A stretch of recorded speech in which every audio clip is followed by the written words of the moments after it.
Okay. Don't say anything racist because I am pressing or perhaps have already pressed the button.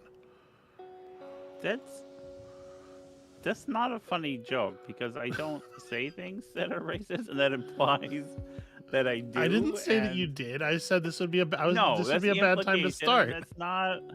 that's not a cool thing to joke What about. I I think is that don't. you shouldn't start saying things that are racist right now.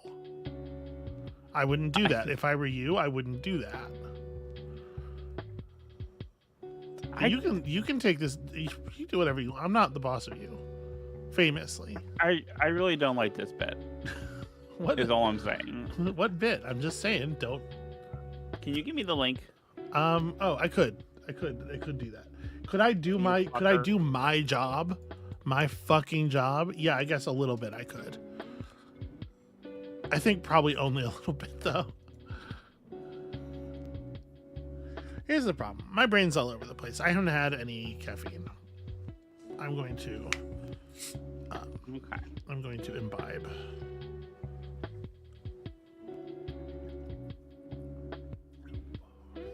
Hopefully, once the delicious productivity juice, known as Mountain Dew, enters my system, it makes me behave like a normal, grown-up person. This will all be resolved. I've never known that to be the case. You've never known what to be the case. I love you. I love you too. What are you trying to say?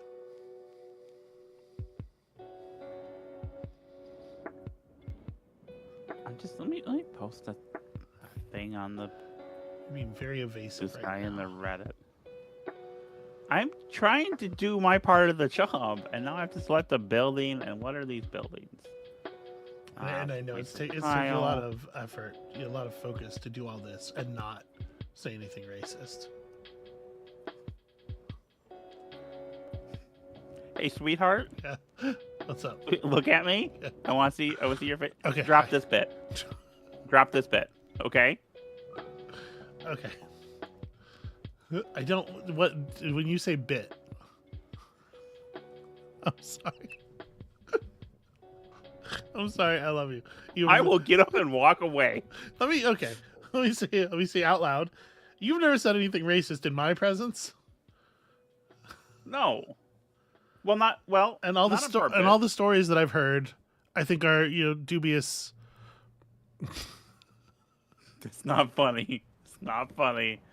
I mean, as a white person being raised in the culture of white supremacy, there's certain prejudices that I've had to interrogate and get better about, and things I need to catch myself on because just of the way the world is that we live in. The thing And the way I like, that all of us are a little racist. the thing I like about you becoming very serious about this is how much funnier it made the bit. So the thing is, when you treat it like it is serious, then you start making people think, "Oh, did she say something? Did she say something?" It was funny when it was funny. Take your turn. I'm taking my turn. I'm joking. All right. Each residence on market tile. So, oh yeah, what do these buildings do? 2 points per tile in the stack. 1 point per visible tile, not the same color as your market. The walls are scoring for walls in the corners. Palaces are doing the palace thing. The residences are scoring for markets and residences. Okay. Can you hear me focusing? Can you hear the sound of the focus up? Mm-hmm. We're gonna need some pink in here somewhere. I'm looking at these and getting all frowny face because they're not really worth any points. But I guess at this point, nothing's going to be.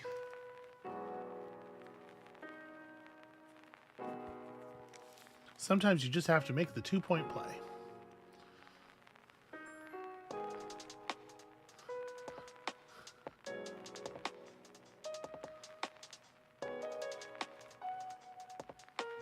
I think when you post my delightful shenanigans on Blue Sky, I feel like you excise tone. The brilliant tone is never there. Well, and I think I come across like a real normie. Okay, well, you cut me off. You did not have to do that. So, I mean, a little bit I had to do that. I am trying to win the game, to be clear. I will be the bigger person. Okay. Hello, everybody. I know you do have the opportunity now to do the funniest thing ever, but don't do it. The funniest thing ever. When have I ever? I mean, you haven't. Oh, Amabel. What did I do to you? That fucking bit we started the stream with. What bit was that? Could you remind me in detail? You. I'm gonna claim a king's favor here. I know you can have one too, but I wanted the first one. Oh, okay. Welcome to the pre-stream, y'all. Hey, it's the Cat O' Nine Tails. Hey, by the way, a thing arrived in the mail, and I don't think I thanked you, but a thing arrived in the mail, and thank you. That was very sweet. I received a thing. Let me turn this music down very slightly. I gotta be honest with you. I'm in a very bouncy mood right now, and I've like every part of me wants to be listening to very copyrighted music. Is it Ghost? Well, it's not just Ghost, but yes, it is Ghost.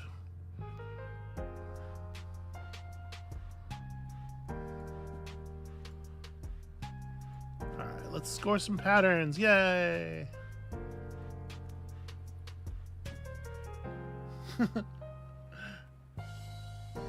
Rats is good. I've been they're putting out new stuff. New stuff with the new cardinal, and it's good. Oh, it's rad. Ugh, this is a bad time to take this tile. You did not miss one of Amabel's bits. You missed Samhain trying a bit that was I found like really deeply unfunny and upsetting. So what are we talking about? I'm responding to the chat, which is part of the job that you have given me. But when have I ever been unfunny is my question. Really? Really what? Really? What are you doing? Amabel, you've lost your damn mind.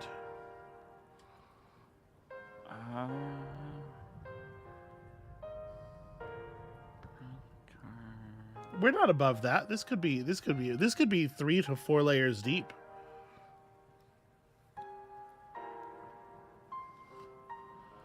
Anyway, hey everybody, welcome to the pre-stream. We're just playing a little game of Architects of Ammitas here during the warm-up. I hope everybody's weekend is like going okay.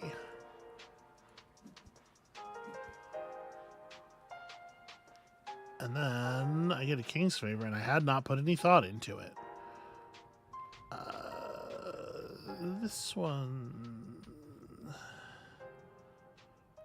I like both of these, and so I'm a little torn. I don't get a lot of stacks to... Let me take 3 points per one stack.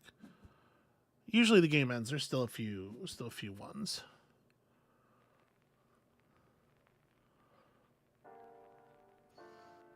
See, I knew you were going to do this. I knew you were going to steal all the blueprints.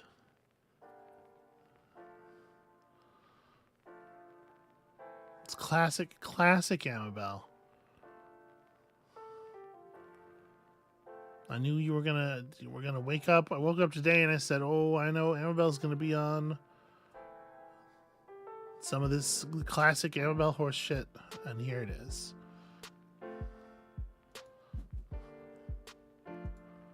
You could be nice to me. I am nice to you. Allegedly. Allegedly. Is that where I want to put that? The thing is, like,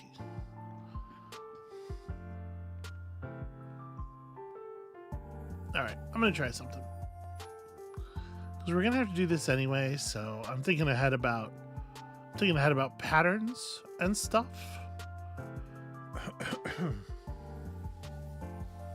This is nefarious, by the way.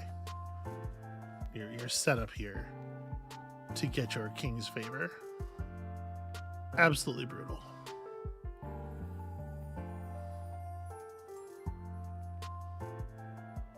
So it's time for me to get a thing. Can you imagine what if I got a thing once in a while, Amabel? We're definitely going to take this pattern.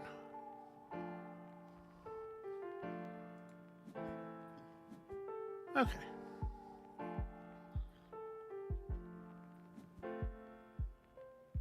That's cool. That sounds fun.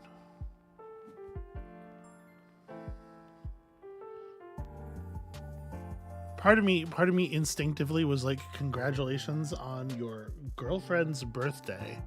And is that a thing that you give other people congratulations for? Is that how congratulations work? I mean, you congratulate people on their birthdays. I don't congratulate them on other people's birthdays. Is that a normal one? But you know what? Is that what normal people do? I don't think so. But if you've been part of someone's life, you made that year or that time richer. Go you! Congratulations on giving to that birthday and making that birthday filled with joy. Okay, she's making the bit serious again. It's the only thing I know how to do.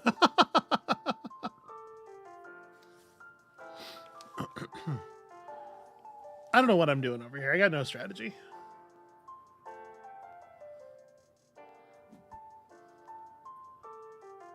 Oh, that would be good. Gian83 says, Cyberpunk spies on the computers who love them. Oh, sweet, a Paranoia playthrough. Yeah, I've always kind of wanted to play Paranoia. You know?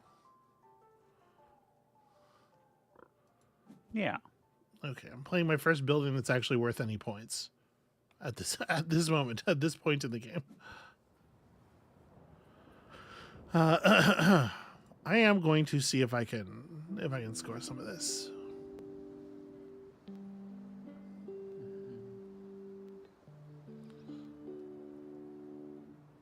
I'm a little rusty. We haven't played this in a couple of weeks. There was no stream last week because I had a neurological event.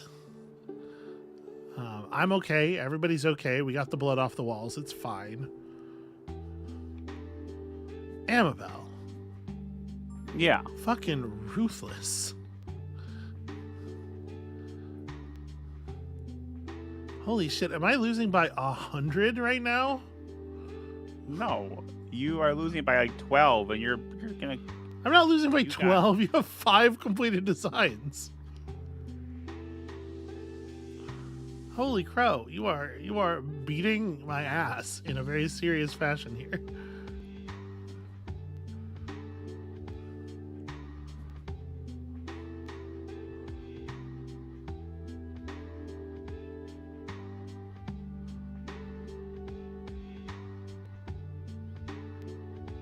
Yeah, I really need some palaces, and I am not getting palaces. Okay.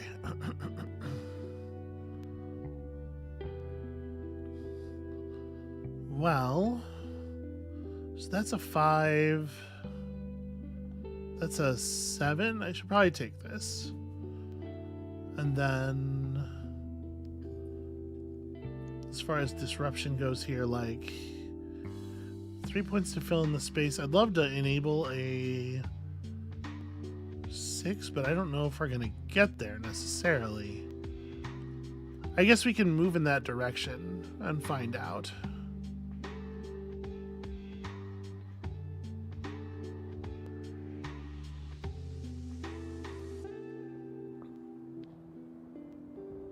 Yeah.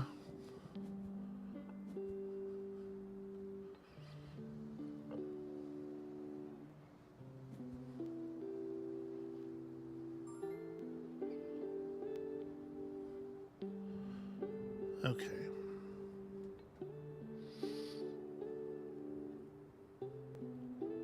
So if I take this, the game can't end on the next play.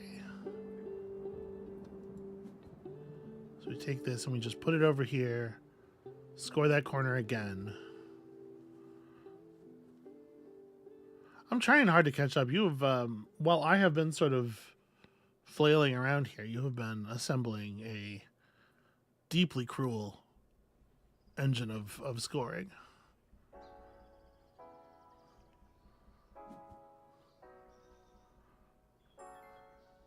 Oh, I see. You think you're slick.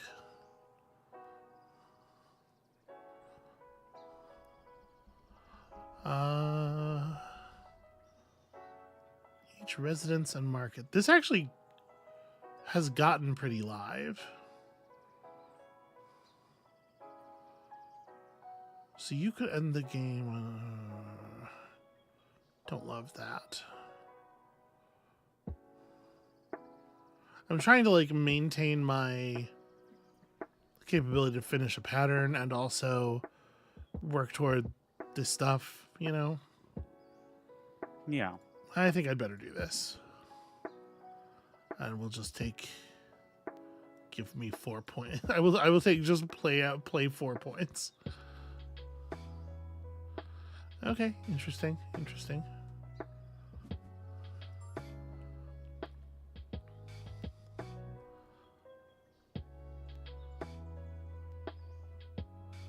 So, I mean, it's got to just like play. It's got to be just like play a pink thing in the corner and finish my last pattern card, right? Okay, I have one more, huh? Okay. But yeah, 63 points during the main game. I mean, I guess it was kind of a long game. We worked down a lot of the stacks, although one of the stacks is still completely untouched.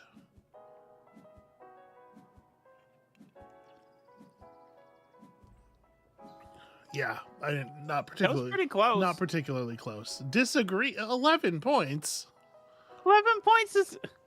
It only doesn't. It only by so much more than that. It only doesn't look close because you scored 138 points overall. But that's a significant gap. You played really well. Actually, and that was like. Thank you. That was very troublesome to face. I made the king's favors actually work for me this time. Yeah, you did really well with those. Oh, I put that last tile. I should put it over on the right. That would have been 6 more points. I put it in the middle. I should have put it on the right. I would have had the 1, 2, 3 again. Well, that's a shame. No, putting it in the middle was definitely right. Are you sure? Oh, diagonals don't count. Never mind. I thought you put it in the middle because it made steps from both of the bottom corners. No, but yeah, no, diagonals don't work. Never mind. Well, never mind me. I don't know what the hell I'm talking about. Hey, I guess the pre-stream. What are we listening to? Pre-stream is over. Wait, the pre-stream's not over. Pre-stream music provided by our friends over at TheRelaxedMovement, where the movement is frankly a little too relaxed for my mood at the moment, but I don't know where to get copyright-free music that sounds like OK Go or Ghost, which is what is in my head at this moment. OK Ghost. But we love you, Relaxed Movement. Yeah, OK Ghost. Can you imagine? I mean, Ghost that thing with the Muppets. Yeah, and Ghost music. Ghost might work with the Muppets. I could see a Ghost thing with the Muppets. Well, that's what I'm saying. Today's world is lugubrious. Anyway. Hey everybody, how's it going? Welcome to the stream. It's stream time proper. Where we fucking love Ghost. You know what else we love, Amabel? Me. That's correct, both of us.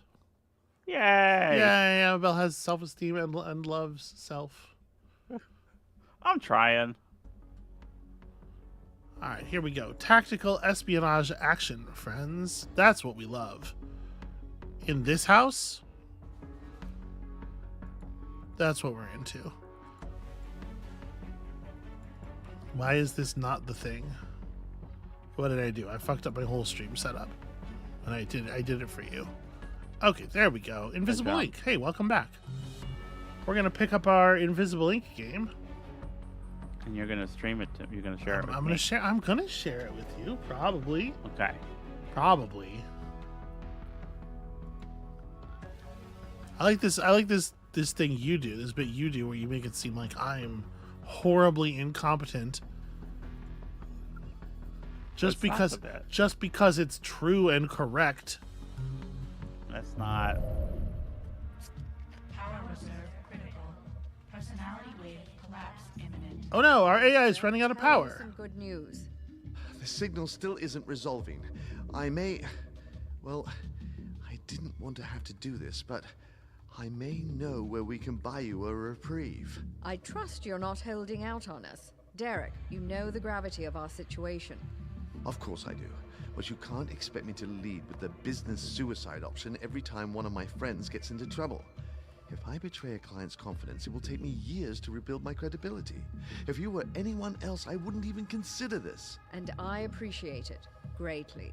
We'll do our best to compensate you if we get through this alive. Indeed you shall.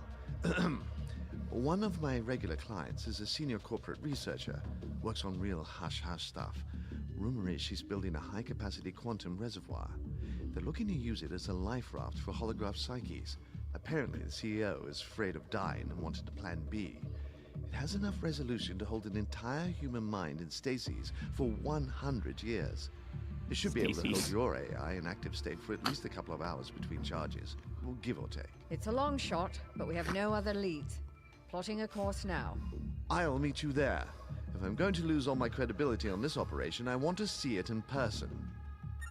Amabel, are you laughing because our AI's mom has got it going on? Wait, what?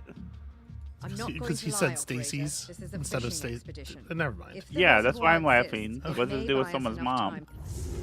Because how do you live in the world? You are so okay. Never mind. Hi, everybody. So what? Welcome back to the Invisible Ink. We're at the part. Our AI is having some problems. We're at the part where our AI is having some problems. And the part where we're doing research to help our Entry trans point brothers, the secure. FTM research Monsters are facility. clear for transport. Look, it's Monster himself. Oh, what a distasteful process. Is this the correct facility? It doesn't look like anything special. Something isn't as it seems. Let me recheck the coordinates. This is where my deliveries were sent. It must be a false front. Can you run a broad spectrum backscatter scan from your plane? Scanning. Pilot beam origin point detected. Destination coordinates are unknown. Unknowable. Unknowing. Uncaring. Ah, I've heard rumor of sites like this, but never actually encountered one. The research lab itself is somewhere nearby, but sealed and shielded from normal transport beams. The only way in is through a permanent link set up on this side. If we find that, we should be able to hitch a ride and recover the goods. When we're finished, we can disable the shield and beam out as normal. Sounds like a plan. Don't mess it up. All right, that's a lot of chatter for find the teleporter. All right, who remembers exactly where we were and what we were doing and how we were upgraded? Plus one armor piercing I to ranged weapons, kind of hacking. We of course have Nika, who gets extra AP after attacking people with her fancy Volt Disruptor. We still have this like weird power situation where we don't actually have any power income until alarm level 2, but we get +6 starting power now, so we at least have some buffer to play with. And then of course we got Banks. Banks here and her amazing ability to steal extra power from things and also to turn that power into money, which is I think what I'm going to do here. Yeah, Because we did skip we didn't have a stream last week, and the week before that we did something else. So it has been a while. So I'm not going to be remembering things necessarily. All right. You just hacked that thing real good, though. Good job. Yeah, well, there were a couple of cameras covering the entryway, which is a little annoying. They have a security router here. I mean, do we want to just snap the I guess let's just hit the security router, even though we're already driving the cost of mercenary up. Because remember, this gains two power cost per use. But opening this up, I think, is worthwhile. What do we think about this guard? We think this guard is gonna leave the area through that door.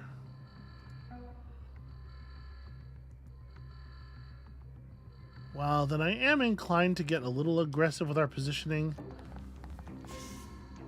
We potentially have a lot of room to cover, right? Like, let's peek through here. Oh, good, another camera. Well, we can't get through this door anyway at the moment. So what's the deal with Monster? Monster has his own overclocked neural dart. Spawns a daemon after every use. So, you know, we'll bring on a negative program, a negatively effective program. But it does have 3 armor piercing. And it's a ranged weapon. Ranged weapons at all are kind of valuable. And he buys stuff for less. And can we see his stat layout? Okay, so he does have extra power from hijacks as well, which means I'm going to have him just run up to this console and steal us a little bit of bonus power, because it looks like we may need it. Now, you know some people who are hackers who do hacking, right? I'm going to have to ask you what you mean by that and encourage you to be cautious with your answer. What are you saying?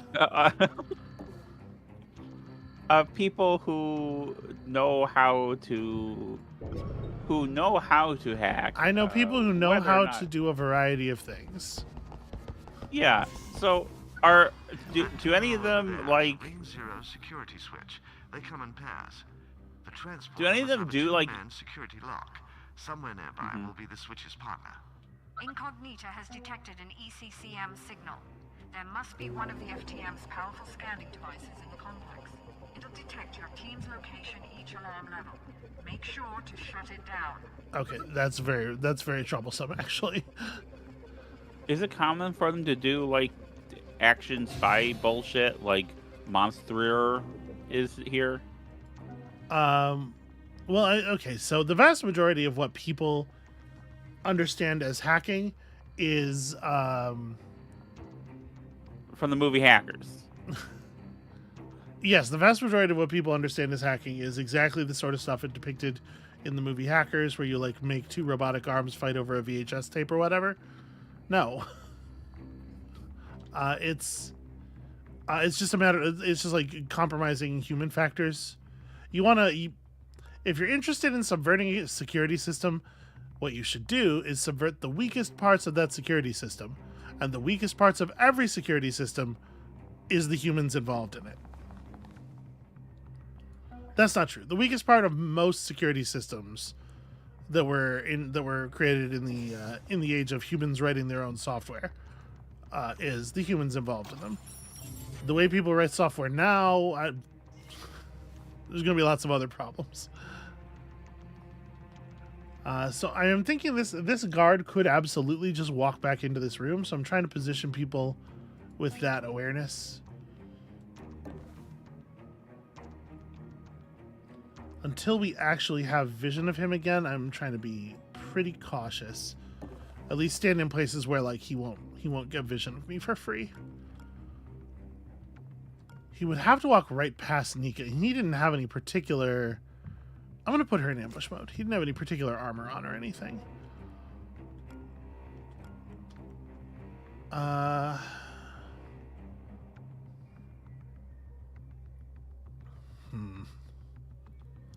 need to peek through the door, but unfortunately Monster has no AP left. And if I run Shalem up here...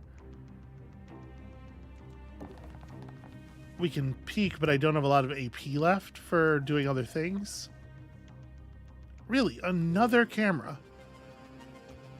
All right, I mean, I'm gonna hit it, but it's getting pretty damn expensive. While we're here, we may as well steal some of this, you know? And then I guess I can just put my back against this thing because the guy would have to walk past Nika to get close enough to be able to see anybody, and she'll take him out if he does. So I think we're okay for right now.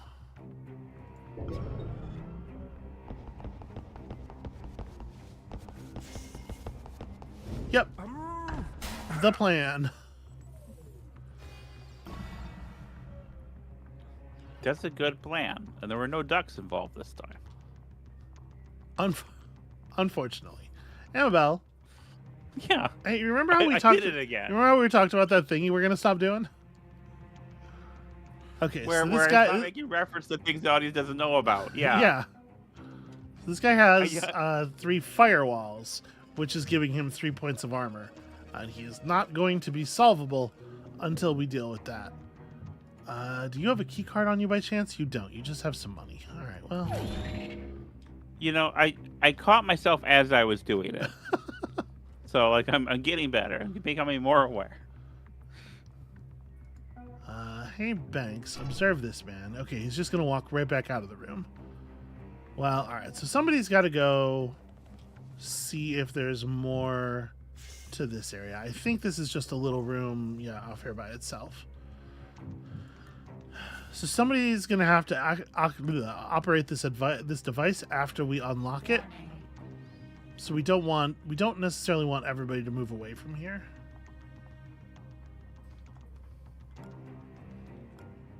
Obviously, it's pretty tricky to move into this room at the moment. And that's a real bottleneck for our progress, because it's like the only place that anybody needs to go. I hate to spend a whole turn basically just like sitting on my hands, right? We're on a pretty tight timer with a lot of this stuff. I guess let's have Hello, her... dear Spider-Man. Yes, hello. Okay, she was able to find a flash grenade. That's pretty fun.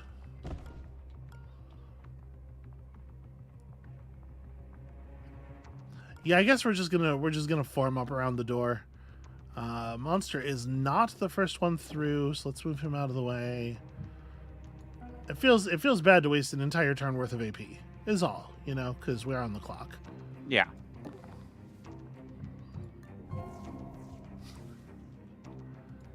Who would have thought this highly secured site would have so many damn cameras? So we could hack that, but it's like pretty much all of our power. There is at least a console in that room. I mean, I'm gonna hit it. We need to clear it for this coming turn. Okay, and the bad news is this room has almost nothing in it. Alright, well then I am going to have Monster in front, because Monster's job is to run into this room and grab all the power out of this thing so that we can potentially hack something at some point in the future. And we're just going to have a very unproductive turn here.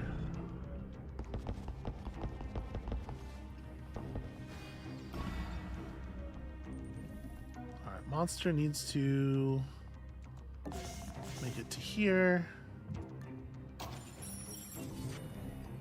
Actually, I guess I really want him to be here.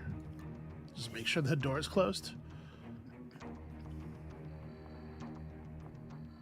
Alright. I have to imagine this guy is just going to walk back, right? Most security guards have a pretty short patrol period.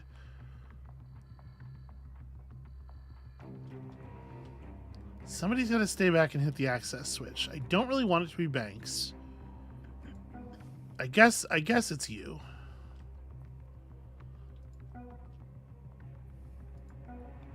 So let's move Nika to here.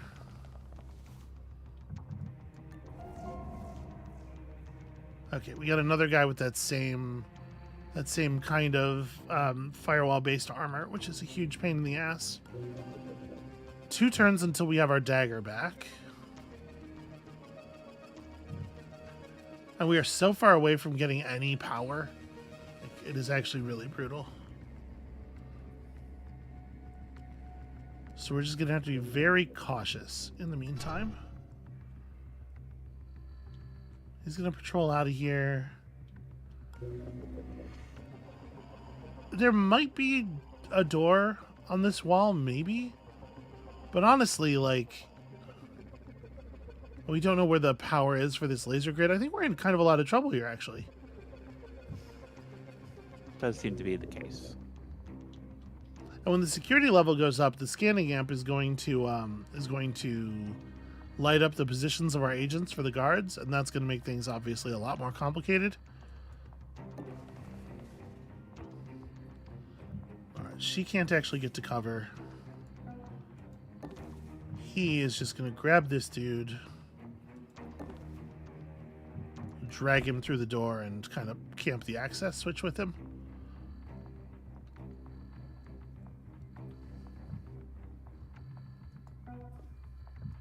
I have you peek the door. Can you see the guard? You cannot. I can step all the way into the room, peek the guard, and then step back out. Okay, he is just going to come right back to that same position. Yeah, troublesome.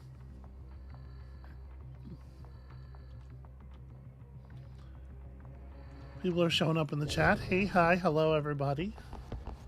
Hello, Cornflakes. Hello, Robin.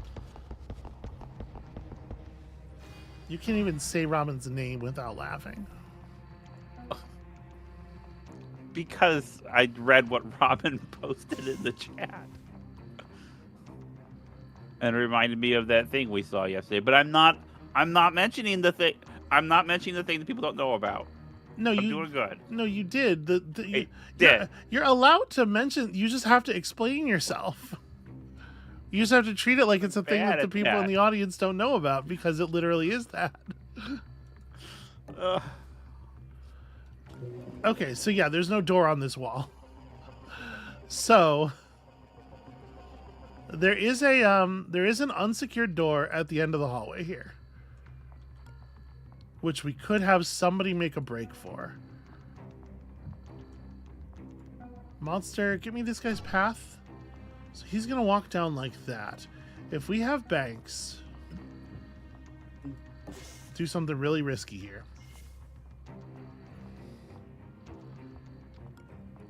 If we have Banks just crouch behind this piece of corporate statuary. No, wait, he's going to... Well, she's crouched and he is on this side of it. I think she'll be okay there. I think. Okay. And if she's not, we can use a rewind. But I'm pretty sure mechanically I think she's okay there. Warning. Oh my god. Can't open door while dragging guard. What's the first tactics game that you played that has rewind functionality? This? Okay. I think it's probably this, actually. Do you think it's the first one to do it? No, probably not. Well, I don't know, but I think this was probably the first one I played that. I don't know that I played a lot of. So, like, when you say tactics games, that can mean a lot of different things, and I don't think that there are a huge number of... I don't think I've played a huge number of tactical stealth games before this, and tactics games where you're doing, like, more combat-focused stuff, I think a rewind is a little bit less... Because the rewind is valuable and cleanly implementable in a setting where everything's deterministic, but... Yeah. I don't know, a lot of, you know... Yeah, well, I first encountered it, playing Into the Breach, and yeah. So, I played Into the Breach, and then you showed me this, and then you've shown me Tactical Breach Wizards, and all of them have some rewind functionality. So I just kind of assumed it was like a genre thing. I'm very worried about this guy approaching. So next turn we're gonna have Dagger up. Yeah. We're gonna get a power. We're gonna get a cost reset on mercenary because the alarm level is gonna go up, and we're gonna get dagger. So I can dagger to break the security guard, all 3 of the security guard's firewalls, and then Nika can take him out, and that makes this safe for other people to come into. We can use our freely refreshed mercenary on the camera. So I think it'll be okay for me to be right here then. Mm-hmm. I don't get to ambush him, but I get to get him, and he won't see us until it's too late. Monster is pinned, unfortunately, but I think this works. Yeah, she can hide behind that statue. Alarm level 1. All right. Additional cameras active. And the scanning amp has located Banks. All right. That's a little inconvenient. It could be a lot worse. So we are going to use dagger to shut off this guy's firewalls. We're also going to convert this camera. We're also going to reconvert this camera because we can't have that rebooting on us. All right, Banks, what's this guy doing? He's gonna walk. Okay, he's gonna walk the most obvious path. She should be able to just move to here and be totally safe, because she never crosses a tile that's in the red lines. And moving from a non-visible tile to a yellow lined tile is fine as long as you're on the right side of the obstruction, you know? Okay. But I can't open the door. He would see me open the door. We can also run Monster into the room proper as long as I keep him in a position where he won't be visible from this guy's new position. Oh, okay. Let's scoop this dude. Okay, and we have a question in the chat. Hell yeah, security pass cards. Yeah, what's up? Is there Endless Legend 2 on the horizon? Yes. So, yes. I'm going to say yes, and I'm not going to say any more words about that. And I Okay. apologize if that's frustrating, but it's a situation.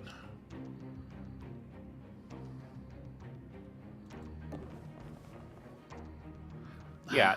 I was hoping bringing the guard over to the beams was going to disable them. I can drag the guard into the beams, and the beams will shut off once the guard is in the space, as we've seen before. But I don't know if I will trigger them first, like if I'll trigger them on move in and then they'll turn off. You know? Yeah. Robin, it's a little bit of both, but and so she can't really commentate, but like obviously the Endless Legend channel, you're gonna cover Endless Legend 2 at some point, but she can't really talk more about that. Don't call me the Endless Legend. Hold on, there's an official Endless Legend. Okay, I get what you're saying, yeah, but I'm just gonna try this. We're gonna find out. Okay, the answer is the guard's body does disable it before any alarm ticks happen. So I'm gonna have her camp right here then, and I think what we're gonna do with Monster is we're just gonna have him come in here. I remember after the second time you and I hung out in a intimate setting, you told me all about the Endless Universe, and it was really sweet and better than what came before it, which is also good. Just your enthusiasm for the thing, your passion for it is just. I love hearing you talk about things. This is a weird situation. I apologize. You're being sweet right now, and I'm hyper focused on the game. I apologize. Let me peek around this little panel. Oh shit, Amabel, I committed the cardinal sin. I forgot to close door. Closing door is critical, and now there's There's nobody. often a problem with me in the bathroom, so I get it. Now there's nobody over there to close door, and God, we have so many cameras. Okay. Let me observe this guy. He's just gonna walk directly back over. So I guess we can just shut this. I can just walk back over because I think it should be fine right here. So the scanning amp's in there. This power supply is on the W4 grid. Is this device? Okay, yeah. So we do have the power supply for the beam grid. We couldn't see it before from the door position we peeked, but the camera had revealed it and I hadn't noticed.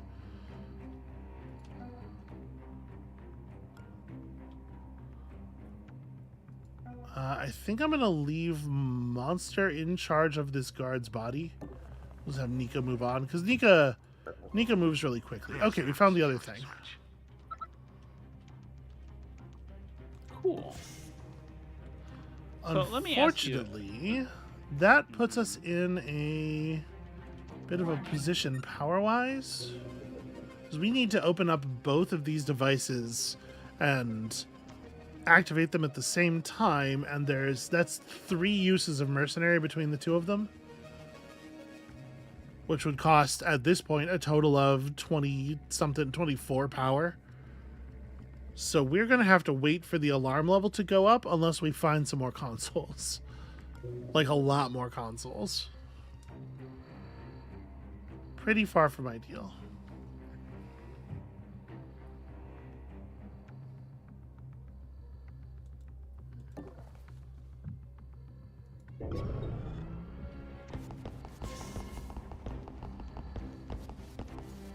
Okay, this guy's going to just go back to his normal patrol route, I guess. Alright, so Monster's in charge of this body now.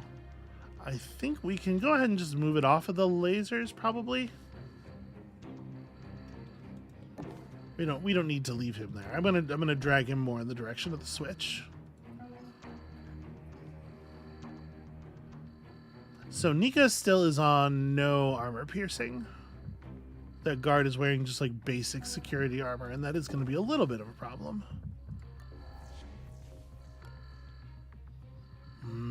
Hate to see all this red. So we could get more information about the room if I open the door. But obviously if the door is being watched not by camera, but instead by an alive, awake security guard, that is going to cause us some issues.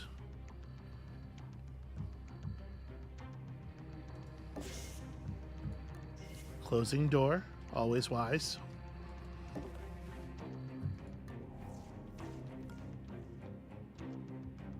Okay, I think the teleporter is going to be over here just based on the shape of the area. I think what we're going to see is this is the teleporter area. This is a big problem. This is a big problem for our power setup. I'm going to just end the turn with Banks having all that AP. So we're going to see if there is any movement. Okay, we don't see or hear any movement. If I open the door right now, this guy might see that. Hard to say. All right, we're gonna extend Nika into this area, perhaps unwisely. So, interesting question from the chat. Keeper is asking for our estimate on the Euro gaminess, American style gaminess of this game, so to speak. And I'm not used to thinking a lot about video games in those terms because I think there's different traditions of video game design. Yeah. That are distinct from, but like, I mean, this certainly, if there was a board game of this, it would certainly feel more like a modern American style game than a Euro game to me. I think.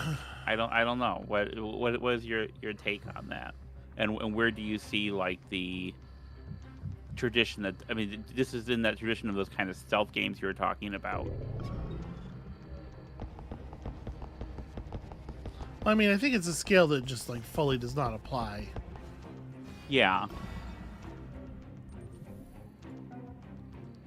True, Kiefer, there is no dice, but And I mean, like, no, everything that happens is fully deterministic. It would be real hard for me to say Euro or for me to say American here. yeah, at the same time, like determinism is like a feature of some Euro style games, but board games, but you know, also deterministic games include stuff like There must be a fail-safe mechanism somewhere that we can override. chess or backgammon, and those I wouldn't call those in either tradition, you know.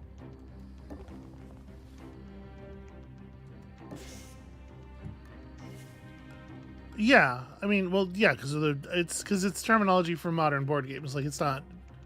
Yeah, and it's not necessarily like a, much like gender. There are so many different traditions we can talk about with board game and video game design.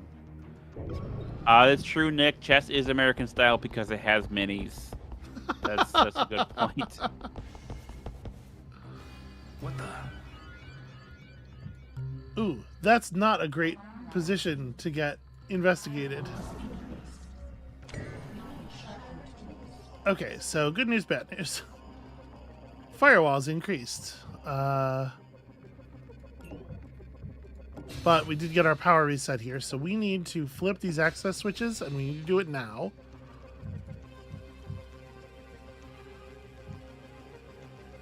And by now, I mean, you know, eventually. Because we can't afford to do it now. How am I going to deal with this guy? He's got armor, which is really bad news for us.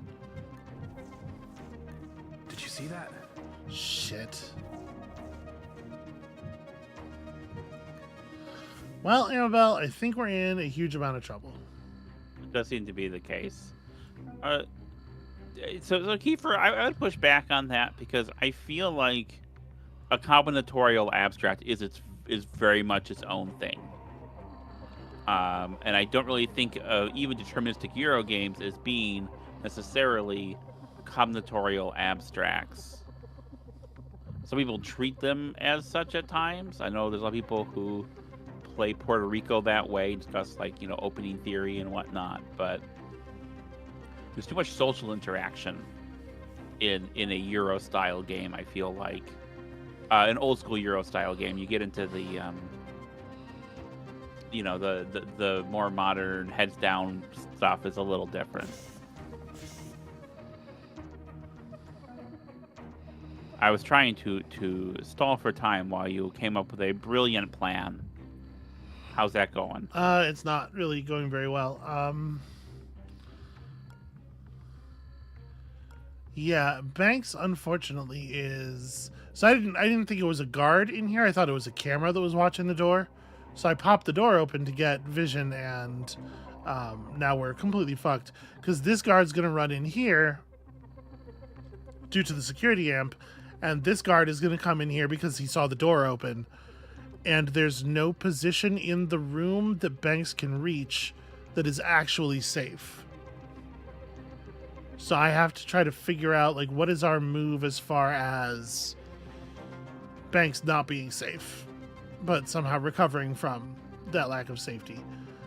And I think the answer might be if I run to here and close the door behind me, this guy's going to walk over and see her, but on her next turn, she can step to this tile and be safe. But obviously he's going to chase her around the corner. And we're just going to have to figure that out.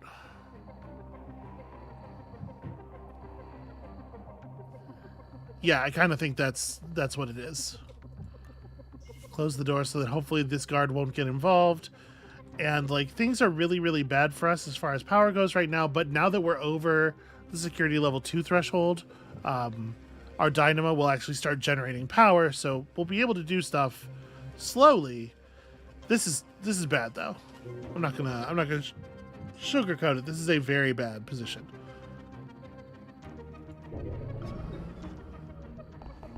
And Nika's zapper requires power, Looking around. and Banks's zapper requires power. Huh? Stop there. Yep. Hey, investigating. Oh man, really? Really, must you though? So hold on, let me use your AP to predict positions for these guards, because he can see them because of the cameras. I mean, that guy's just gonna do his thing. Okay, this guy's also in hunt mode, so they're all gathered now.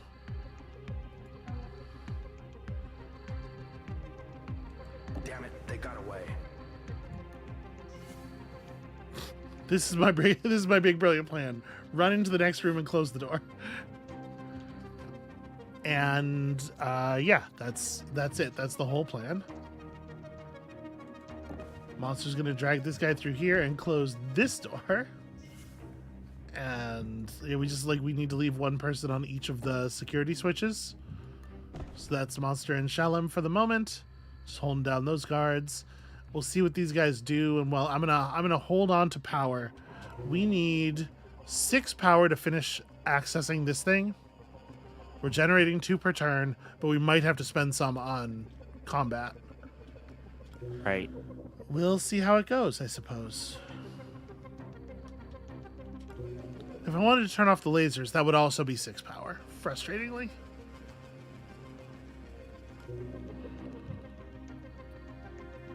Well, there's lots of objects in this room to hide behind, at least. I'm actually going to move Nika so she's not so cornered.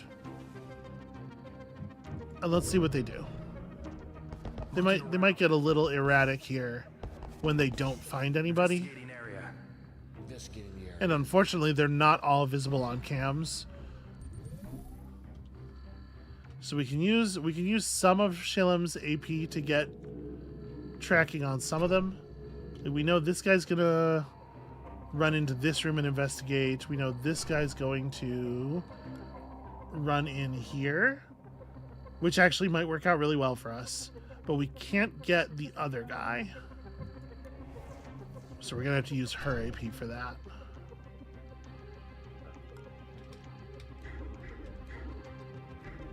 I don't see the path for him.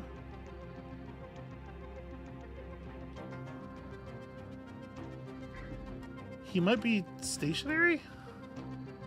Oh, no, okay. I see his arrow is going out this way. I think he's running into this room. Okay. So if Banks is over here, the guy who comes in here and turns this way won't see her. Okay. It shows her. So like, this is the thing where like it's trying to do graphics that make sense, and it's kind of obscuring what's actually happening here mechanically. She's hidden by this wall that is up and to her left, as well as this device that's down and to her right, and it has to just pick one for her to lean against graphically. But this makes it look like she would be super visible, when in fact the game is treating her as though she's leaning against both walls and neither. You know. That's a bit of weird representational stuff that you don't really get outside of video games. Right. So a couple of interesting comments. Kiefer says, for me, Euro games are where you don't do math. You just go with feels because it'll be overly complicated to figure out. And American ones where you do basic arithmetic due to necessity. And I don't know. I feel like that is me, almost Euro exactly games, the opposite of the way that I would think of them. Yeah, because for me with an American game, I'm much more likely to kind of play it from the hip. There are some games I play more scientifically. Where a Euro game, when I'm playing well, I am saying like, okay, what is the value of the, especially at the end of the game, what is the value of this move? This one is 10 points, this is 13 points. Yeah. You know, also we have a comment from, but you know, also there are different, like, these are broad kind of categories describing traditions and emphasis, and like, they contain contradictions within them, right? Because when you say American style game, are you talking about a hex encounter war game? Are you talking about Risk or like old Milton Bradley games like Shogun? Are you talking about like a big miniatures game or Twilight Imperium or something? Like it's a huge swath of things, and same thing with Eurogame, really. And then Dirt Spider-Man says, another compliment for SB. Your board game videos and playthroughs, even the old ones, are excellent. Not a lot of people manage to produce even something watchable. Well, thank you very much. Without wanting to break my arm patting myself on the back too much, I agree with you that not a lot of people produce stuff that is watchable in this space. And I try hard to be better than that. You know, my favorite thing that probably one of my favorite things that you and I have done together is that playthrough of Expedition Earth. Really? Which is on the channel. Because there's a moment where you tell me to stop putting my little meeple man on the tiles. You're very partially on top of the tokens. And I put it partially on top of the tile, and I was like, it's not there. And like I love that moment. But also it was fun to show off the game, I guess. But mostly it was fun to cause some trouble.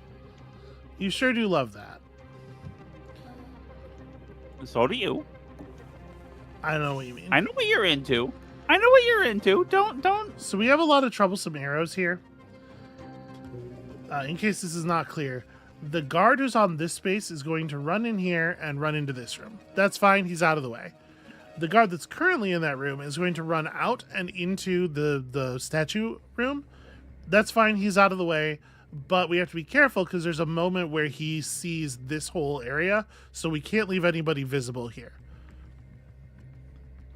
The drone is going to move very slightly into this room and then do its short-range scan thing. And unfortunately, I wasn't paying close enough attention to see the range on the short-range scan, but it'll pick up all of the agents within a certain number of tiles of it. And I don't know if that number is 2 or 3, and it makes a huge difference in where it's safe to put people. So I really wish that I had noticed exactly how long the scanner is. I'm going to move Banks to this position here, the other side of this safe, and hope that that's good enough. And if the thing scans her properly, it might complicate stuff tremendously. We shall see. Nick says that means that American. Oh, go ahead. Do you mind? Sorry, do you mind letting me do the thing here? The stream that we're doing. Okay. Yeah. That means that like we have enough power to crack the access switches. My concern right now is if I open this up, it's gonna drop some kind of consequence on us. And I'm pretty sure when I hit the access switches, it's gonna draw the attention of the guards to them. So we have to be careful and ready for that. I think I'm gonna go ahead and break them.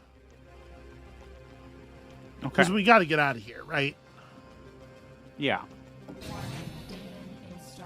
Okay, guards KO for one less turn. That's annoying, but probably not worse than annoying.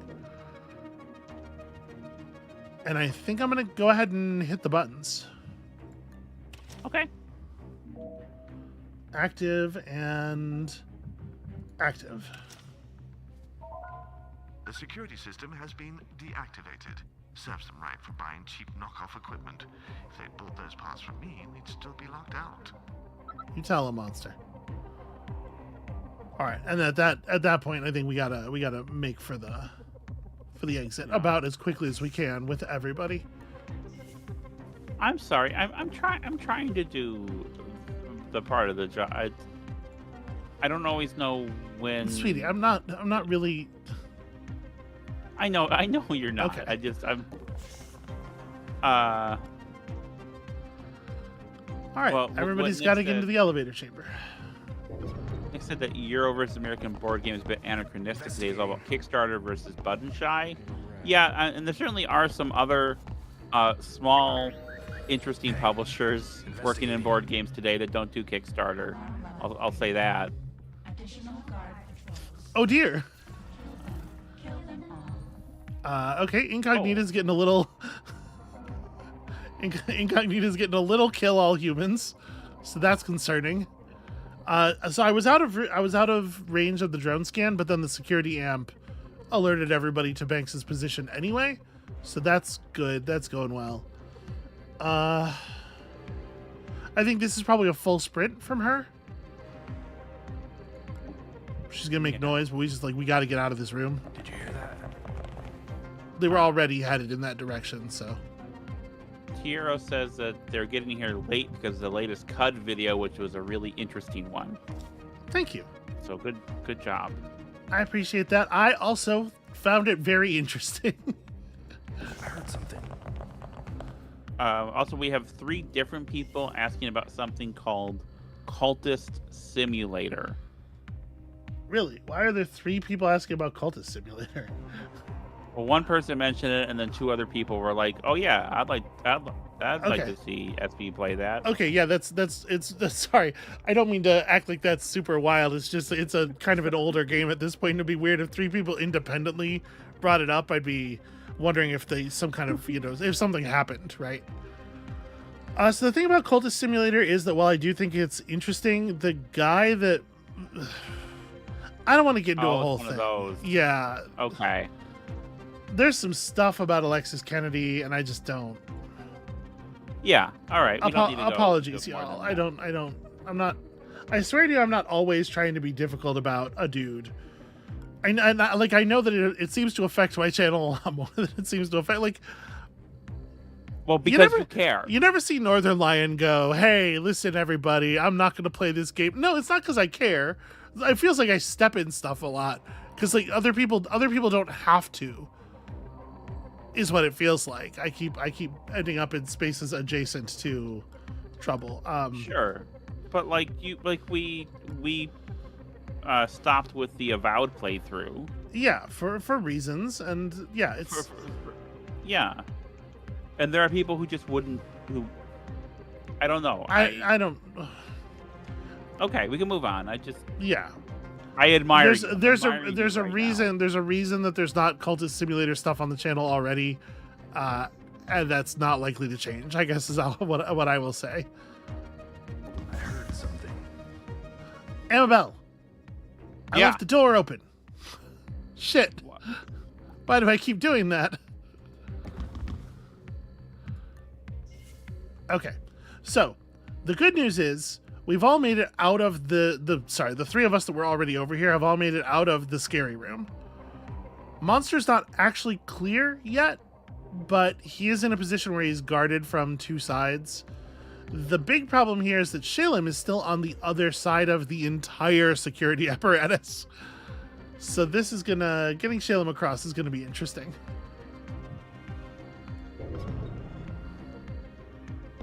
Looking around. Hey, you okay?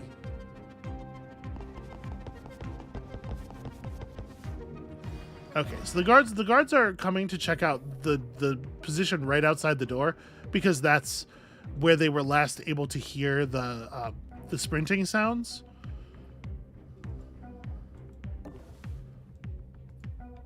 And obviously, that's a safe enough position for us. That's fine. I'm gonna get Monster out of here. I don't think there's any reason. Teleporter will be on cooldown for a couple turns after transport, so we want to move somebody out. Here we are. Brace yourselves. There will be some turbulence as we tunnel through the site's transport shielding. But these 2 are gonna try to help Shalem a little bit because we're gonna need the help probably. Okay. Now I could sprint, but I don't know exactly how. If we sprint, I get 3 extra AP, which would let him make it all the way to the wall here. But I think this position is close enough to these guards that they would hear the footstep and then immediately come over here, which would not be good for me. So I think I'm just going to move normal speed, even though it means we have a lot of ground to cover. I'm also gonna maybe move these two back into like support positions.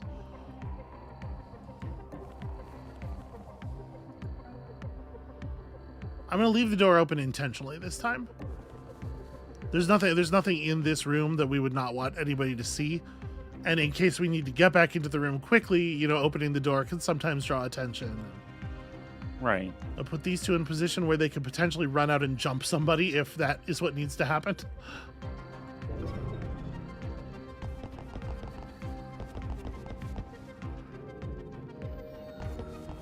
Looking around. Nothing. he just shrugs. Well, I guess there's nothing interesting going on here. It is worth noting that he has decided to stop his patrol in the worst possible place. So let's see here. What's this guy doing? Okay, that guy's going to move around the statue in the worst possible way. Right. This guy's a huge problem. It's a huge problem. All right, what else do we have? You're hunting, and you're gonna run. So this guy's gonna full speed run into the teleporter room, which is a little inconvenient for us, but maybe not such a big deal. It does kind of get him out of like the way of the worst part of this. You're gonna also patrol. Okay, so this is really bad. And you're going to run into this room and kind of stare into the corner. That's fine. That we can work with. So here's an issue. We're going to end up with one guard standing on this tile looking this way, and another guard standing on this tile looking this way. And that's going to leave Shalem with absolutely nowhere to go. So we need to... God. Technically, if we just move him to here, he's safe for now. But it's not possible for us to move through the hallway this turn or next turn. Because this whole band right here is going to be watched. And I mean, is that the plan? Just let that happen and see how things shake out? We are pushing up toward the next security level pretty quickly here. And when we get to security level 4, not only will it reveal the position of one of our people, but also another guard's going to teleport in. And we know now the guard teleporter is right outside of the room that we're having trouble getting through. So...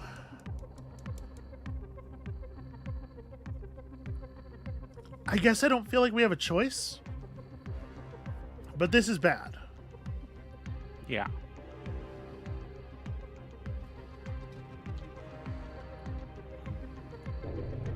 I'm gonna let them make their moves. Investigating area. Investigating the area. Oh, this guy's attempt to move into the other... Oh, never mind. He had to wait a little while for the other guard to get out of his way. Alright, so fortunately these two guards they've moved directly in front of the cameras. So we can use Banks as AP to read their positions and intents.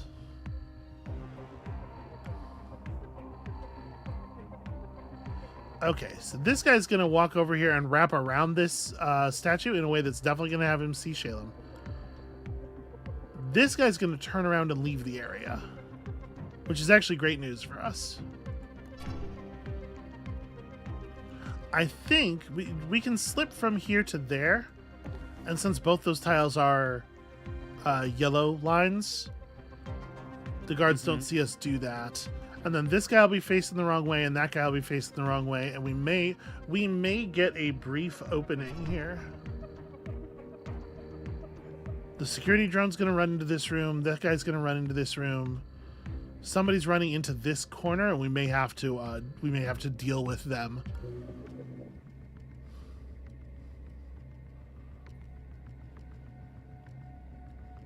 I think we have to take this dude down.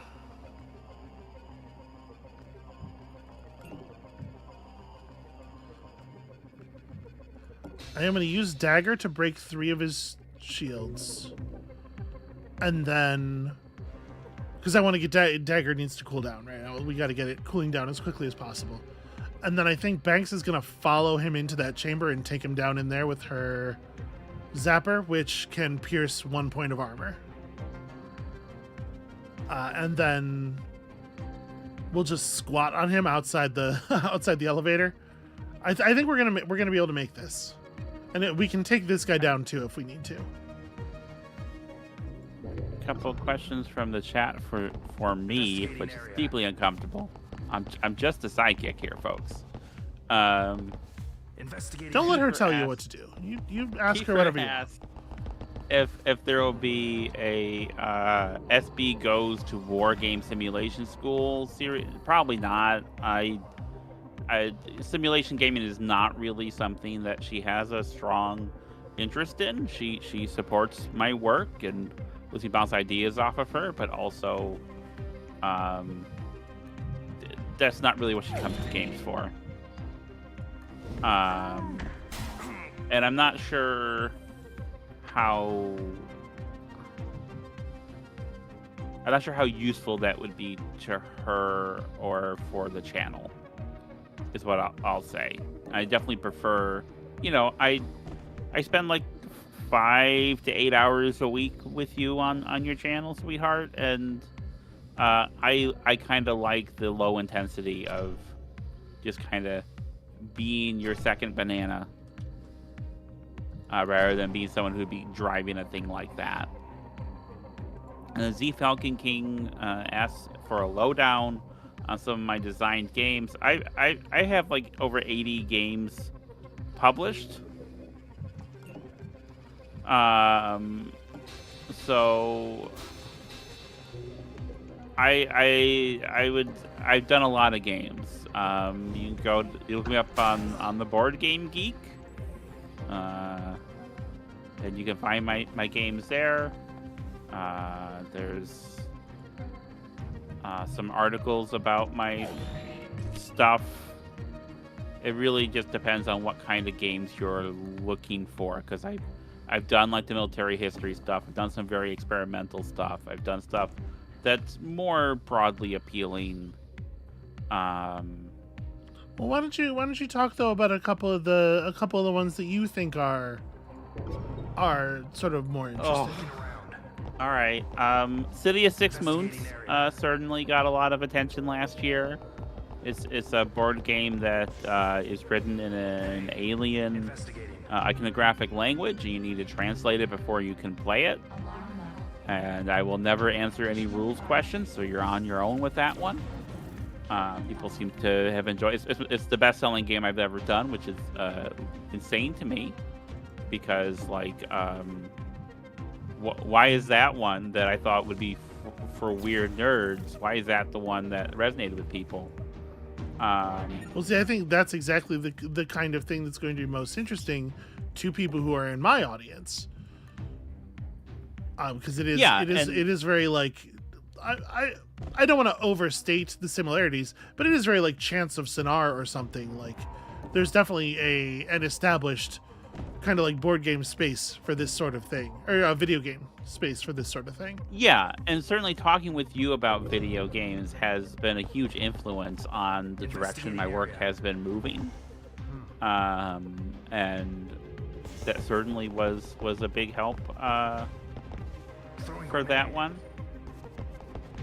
These guys are just like hurling grenades inside their office. We've got them jumping at shadows. I'm probably... I'll tell you, the game that I wish, that I'm very proud of, that I wish had done better, was Kaiju Table Battles, which is a very kind of queer, legacy-style tactical combat game about giant monster fights. And I really thought that was good, because I put a lot of money and time into that, like more than usual, and I put a lot of myself into it, and you know, and it did get like the making of that game was covered in that New Yorker article about me, so like I figured, well, this is gonna take off, and it just really didn't. So that's one that I would recommend just because I I like it. I like it. It was No, important to me. it is legitimately very cool. It's legitimately very cool game, and it has a fascinating sort of like radical queer zine quality that I think people probably are not expecting. Like the people who are looking for the queer zine culture thing that it is are not probably searching for they're not typing board game about kaiju into Google. And the people who Right. are looking for the kaiju game part of it are not, you know what I mean?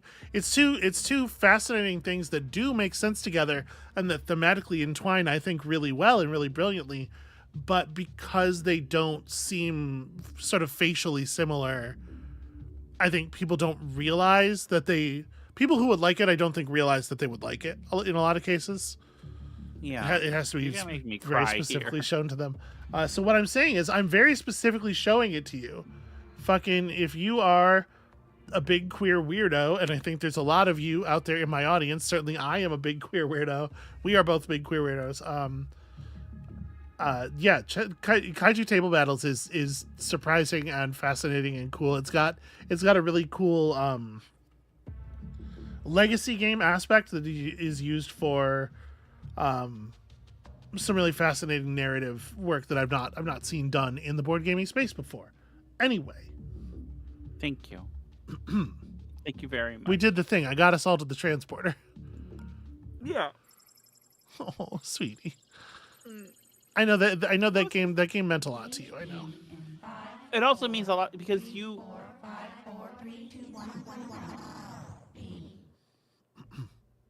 She's you having are trouble. so supportive of my work, and it's I can't really express how vital it is for me to have someone I can just talk about my work with, like someone who is my partner who I can bounce ideas off of and talk to, and who will say this is rad, and it means so much to me. And gosh, I'm sorry to be so mushy, but I just love you so much. It's okay. I want to point out in the chat. Nick says Amabel cannot help with City of the Moons rules questions because she hasn't translated it yet. She just found it like that, and that is absolutely correct. It is an artifact from an alien civilization. She's passing it along to you. It is your job to decrypt it. That is part of the game, and that is like a hugely rad thing about that game.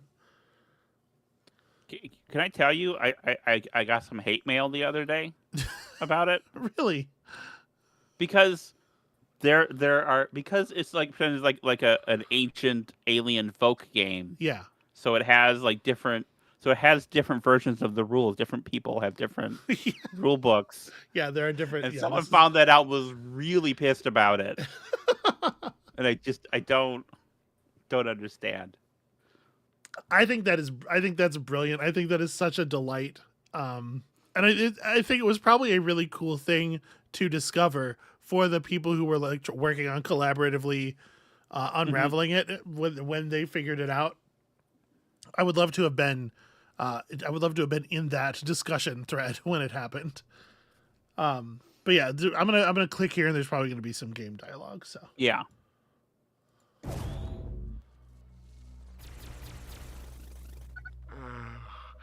Feels like my head's on backwards. Monster, give us a status report. We made it through in one piece. I don't recognize the corporate markings. It seems my contact may have not been who she claimed. You transported clear across the city. It's going to take us a couple of minutes to track down your precise location. Secure the prototype and await our arrival. okay, locate the laboratory. Hold out until the jet arrives on turn 20. So at the if we cause no additional security stuff, that is the turn 4, the alarm level 4 turnover turn. So dangerous. It's dangerous, but you know, we were in that other facility for that long, and things turned out kind of okay. We only almost all died. have Banks run over here and secure us some loot.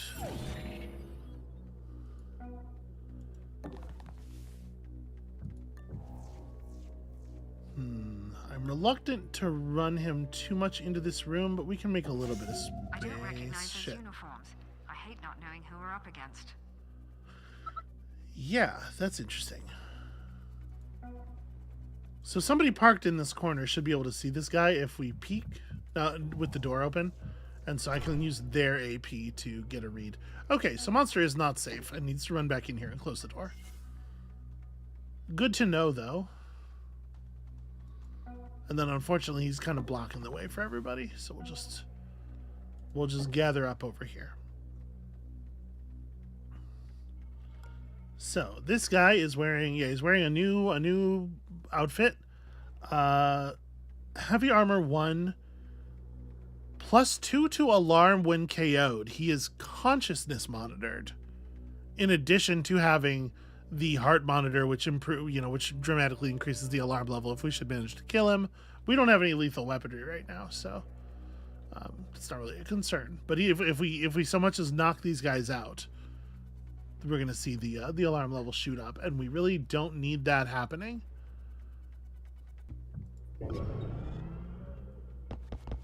This is gonna be a tough one. This is gonna be a challenge for sure. Okay, that says 8. Who are these people? I'm seeing elements sourced from all of the major corps. Interesting. Could this be the same conglomerate that orchestrated the raid on our headquarters? That seems just a little bit too convenient, doesn't it? A bit too tidy.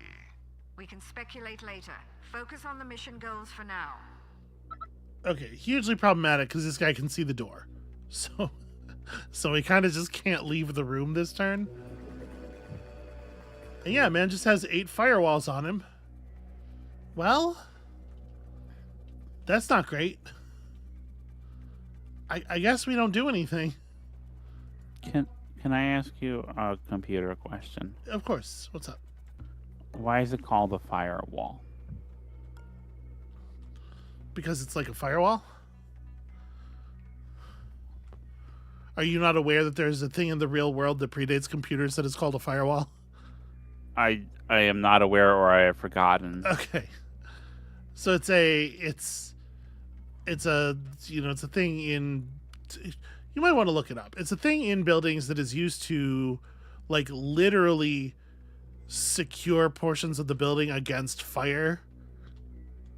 Okay. It's not like a fireproof wall, but it's like a thing. It's a thing that the fire gets like held up on is the idea, I believe. Okay. I don't exactly know. I just know that it's a real thing, and that a metaphor to that is why the computer firewalls are called firewalls. Well, we're just gonna pass the turn and let this guy walk away because I can't really do anything else. The dude is huge. In addition to having all the firewalls and stuff, like physically, he's just a very large man.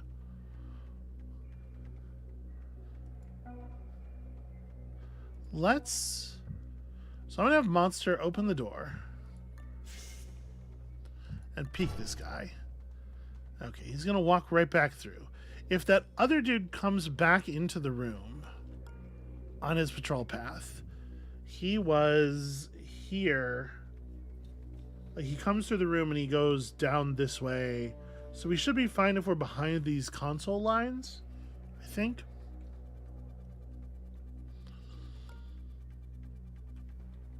I don't much care for it. Actually, you know what? Monster, somebody should be able to get all the way over here safely. I don't know if I want that to be Monster, though.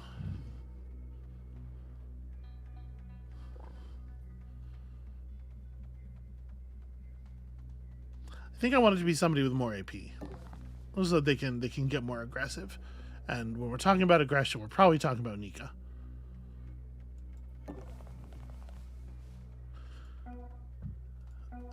Is there another place I can get to that might be safe? When this guy turns around, I'm not certain that this tile will be safe still, so I'm not going to move anybody there. I think I might leave Shalem exactly where he is.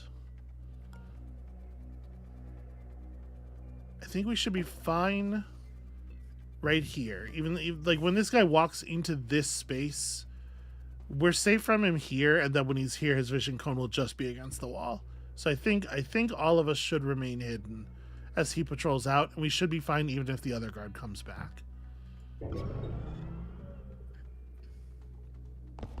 And if not, then I guess we'll have to spend a rewind. Okay. The other guard's on his way back, but he hasn't returned yet. We're getting a nice little drip feed of power from Banks. Yeah, that 50% chance to produce a power each turn is kicking in. Okay, so we don't know very much about the room that the big security guard went into, except that there are no active sources of vision here. And in fact, it's mostly a dead end. Alright, I'm going to commit her to this room. Close the door behind us.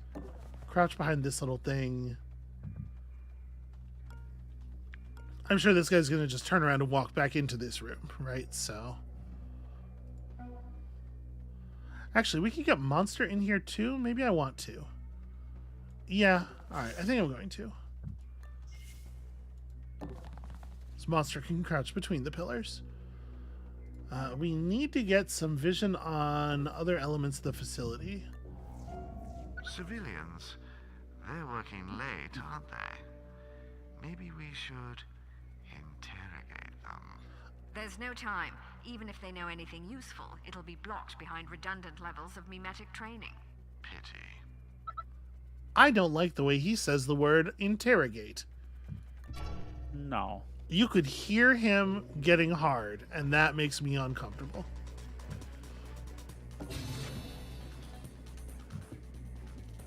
And good work on the voice actor, though. Yeah. I wonder if his dick actually had to get hard to make that effect occur. I don't feel like that's okay. You don't think that's acting? I don't feel like that's something we should speculate about. That doesn't feel good. I mean, it might have felt good for him.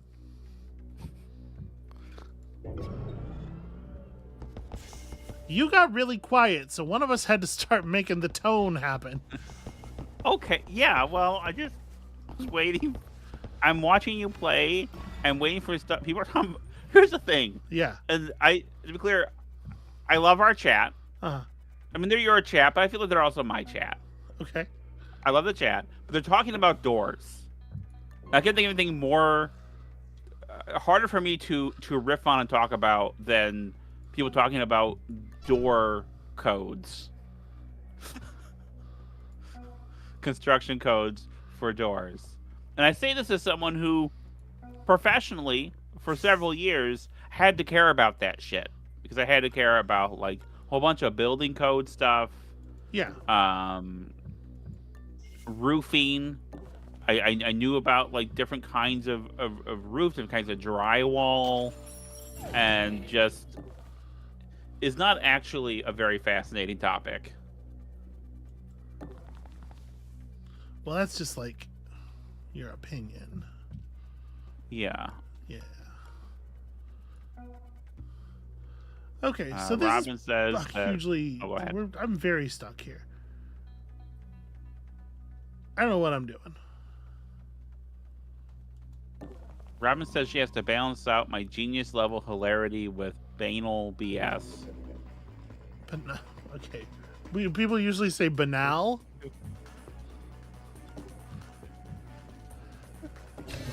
Yeah, I'm sorry. It's only banal when Tom Hardy does it. Yeah.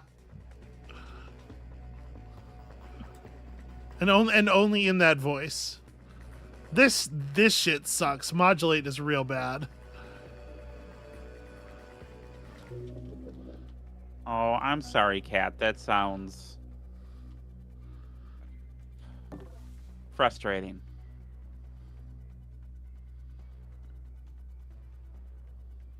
You know, I kind of just... This world we live in, not the biggest fan of it.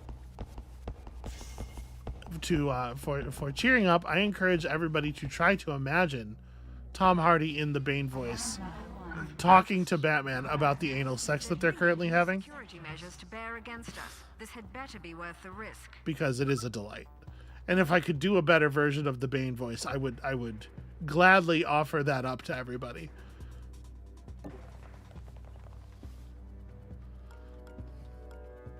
How's your Bane impression, Amabel?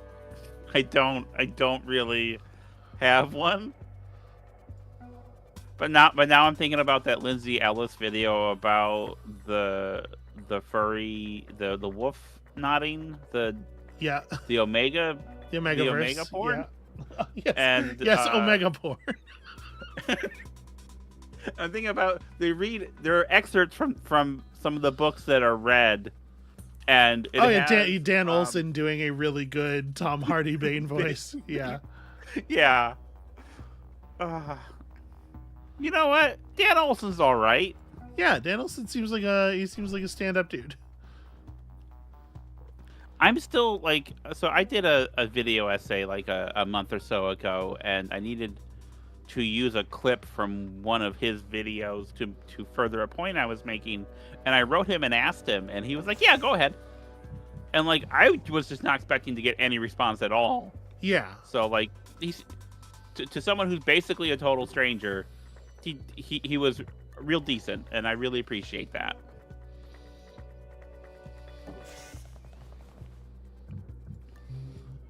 Aha, I knew it. I knew this guy was going to have a pass card. So I did just run up next to this guy in the open. I'm confident when he turns around, he's not going to see her. I think as long as we're flat against the wall like this, we're going to be okay. As ridiculous as that might seem.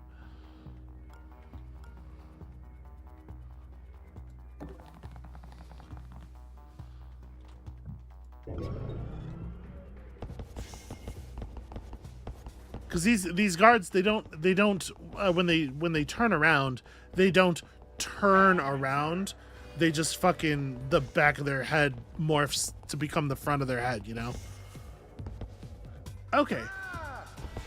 So, me getting caught there was not on my bingo card. This is a little tiny bit problematic.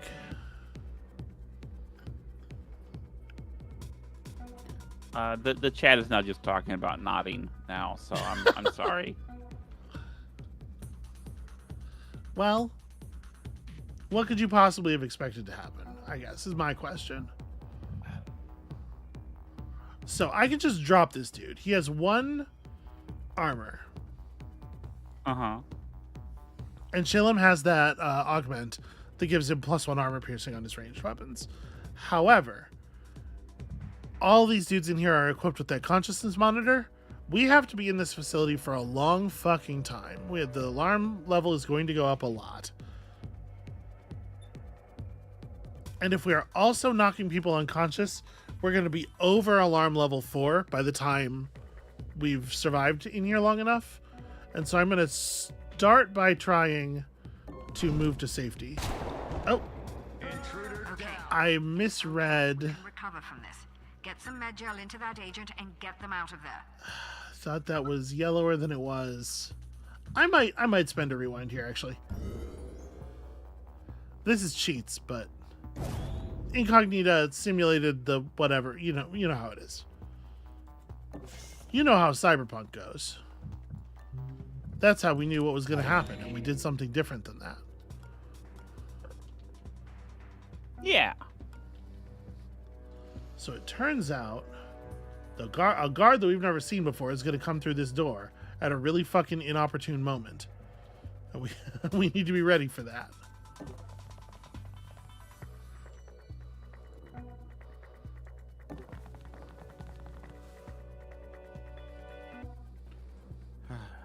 You know, I wish The Dark Knight Rises had been better. Yeah. Cause that Bane performance is it is quite beautiful. I love the idea of Bane is a real guy that Tom Hardy is doing an impression of. Yeah, I'm sorry. Yeah, that movie really falls apart in the end, but you know the Well, I mean, a like lot of it's kinda dumb. falls apart is a way to put it. That movie reveals its intended politics. It is definitely like an explicit political screed, and it displays its politics clearest in its ending. And they're really gross. They're really gross and bad. Yeah. I guess though, like as far as things falling apart because actually they're just doing a bad job, I do suppose it's worth pointing out that the thing about him surviving the nuke is objectively wrong. Sometimes a film is wrong about its own plot, and that is definitely one of those cases. You have said this to me before. Like, I'll show you a film, like an older film, and like someone you'd be like, "No, the film's wrong about that," and I'm like, "Yeah, it's like that. No, that's not right. That cannot have gone down that way, and so it didn't." I would love a Batman movie where Batman's having a good time, like where he likes being Batman. I mean, yeah, there's the Adam West movie.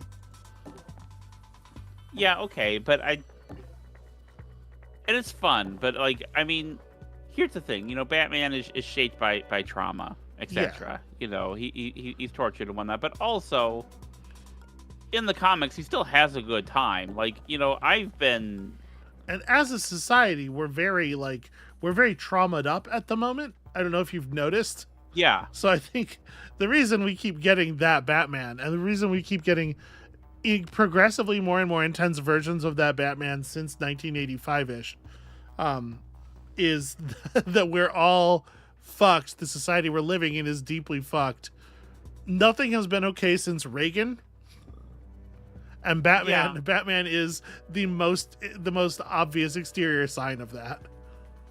So, like, I'm about to say, you know, like, I like some other queer trans women of my age, I have some trauma, but I also have a lot of joy in my life, and that trauma might have shaped part of who I am, but so has the joy, and I would like to see Batman having a good time. Well, see, okay, I'm about to say something perhaps pretty controversial. Everybody put your hot take hats on. Is that a thing? Okay. Do we have hot take hats? The hat you wear when you hear someone have a hot take, right? Hot take okay. Hat. What?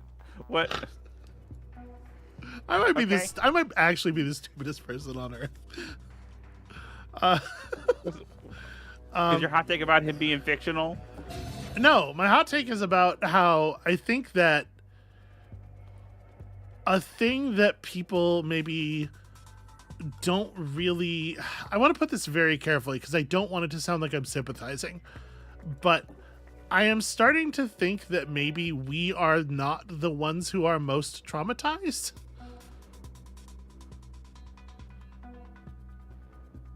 We as in like the queers and stuff. I'm starting to think that like the reason that the right-wingers are the way they are is the internal trauma of holding all of their fucking what do you call it? All of their internally inconsistent bullshit together. Like the trauma of forcing yourself to be like that. Because it's not, I think, wholly inconsistent with the trauma of like being closeted. And we all know what that can do to you, right? Yeah. I understand what you're saying. I think like when you look at like the way that the guys who are currently in control of our government behave, and the way that it all seems to be powered by this like horrible anxiety about I don't know. I mean obviously like it's insane. Obviously they're insane, like actually insane. But like it's coming from somewhere. The way they got broken somehow, right? And I think this is what did it. Yeah. Was trying to was forcing themselves to be like this. That and some of them being dumb enough to believe in Rocco's Basilisk. Yeah. I mean a lot of a Oh, lot dear. of people in this world are broken because of the world we live in and the things we are programmed to believe. Yeah. And the thing is, there are people who go to therapy and people who don't, and I don't feel like the people Sure. you're talking about go to fucking therapy. I hear you. Hey, investigating. This is going bad. Yeah. Yeah, there are elements of this that could be going better. I'm gonna take a rewind on that one. Hopefully people understand. Joe Rogan is their therapy. Robin, that's haunting. Thank you for that.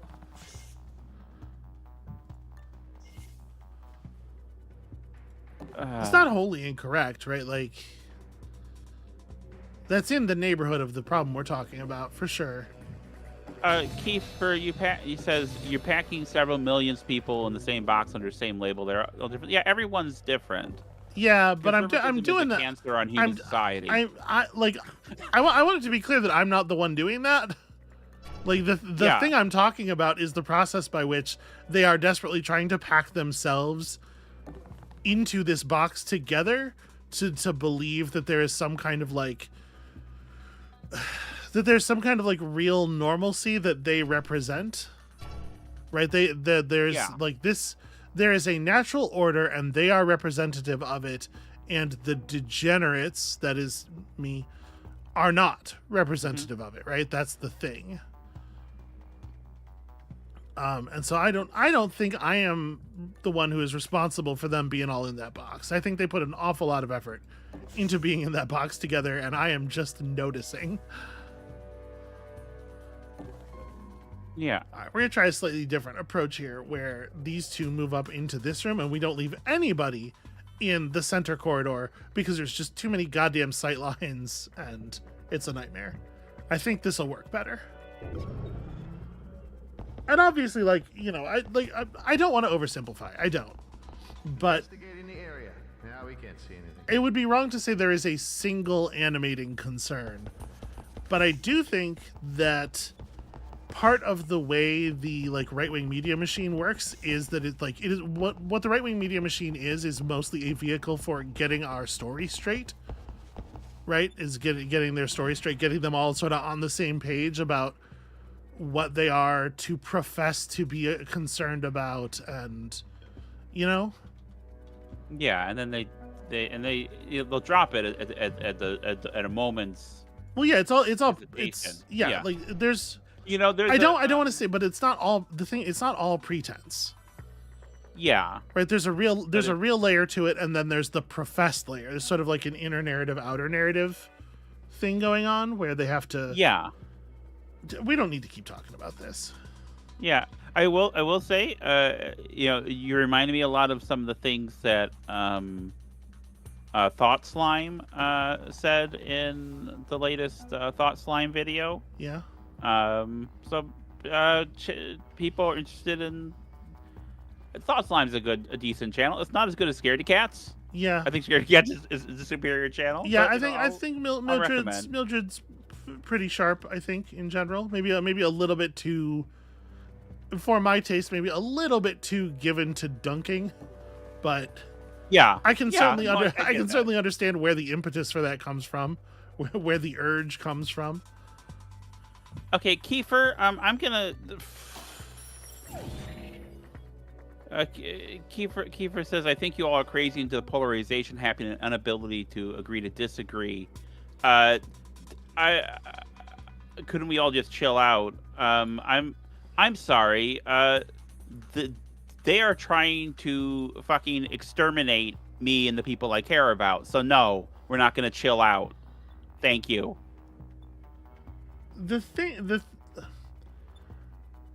Anytime you find yourself saying something like agree to disagree, please go the extra step and say what you're talking about.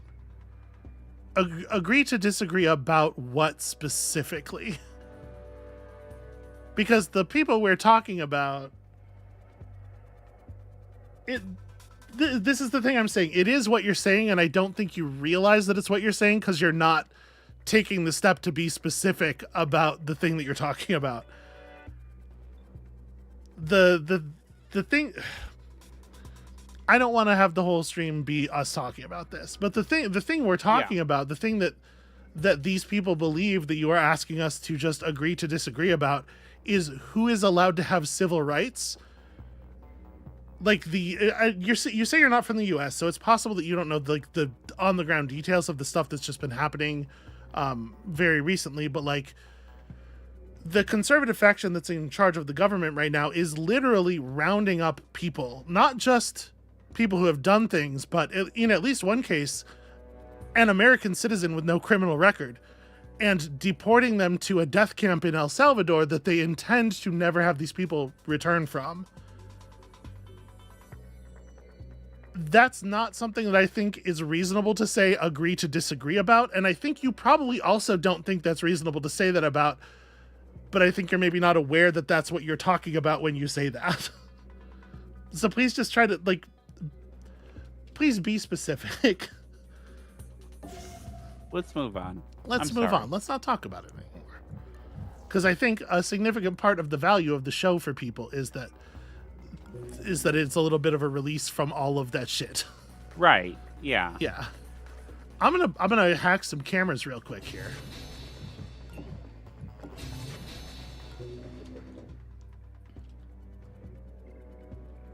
I mean, like I will say, like, I have spent a not insignificant number of hours just this week researching places that we could potentially get political asylum to or make some kind of immigration claim, because I am afraid that time might be running out for us to be able to leave the country.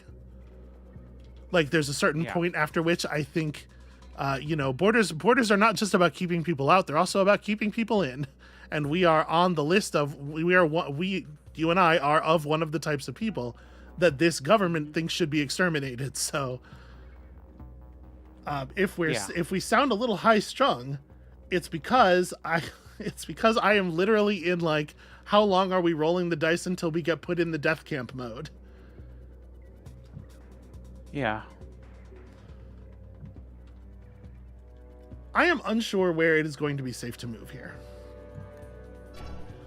These scientists are just kind of like running around panicking, and it's making it real hard for me to know where is safe. Like this, okay. This bench, this like knee-high bench, apparently counts as low cover.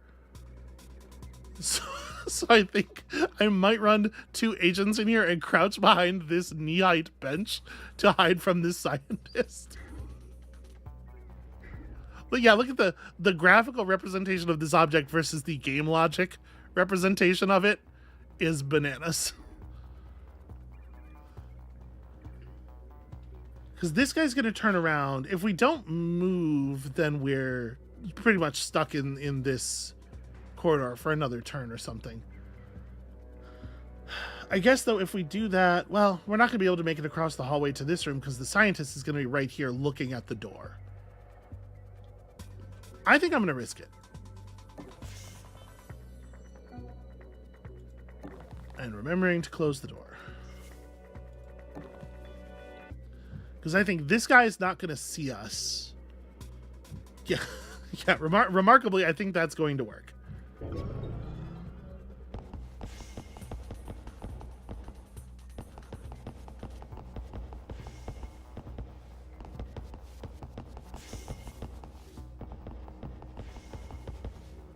Oh, what we did not need was another person entering the room. Okay, you're going to walk back out. The guy who patrolled back into this room, we have no vision of him and no way of knowing how soon he comes back. And look at, I left a door open. And look at that, line of sight creeping through the... Close your doors. You gotta close your doors. What a bad play to leave the door open. Okay, this room might be nothing. This might just be a teleporter. And it makes me a little like, I don't want to not hack the camera if this turns out to be a hallway. The camera can't really see the hallway anyway, but we would need to be able to get into it potentially.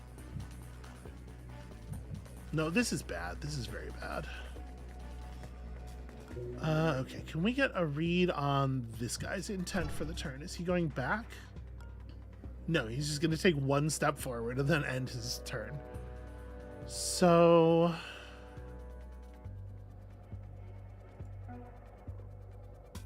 I could step to here, peek the door, and then I still have 2 AP left for movement. But it would take 3 AP to get back to the position that's like actually covered.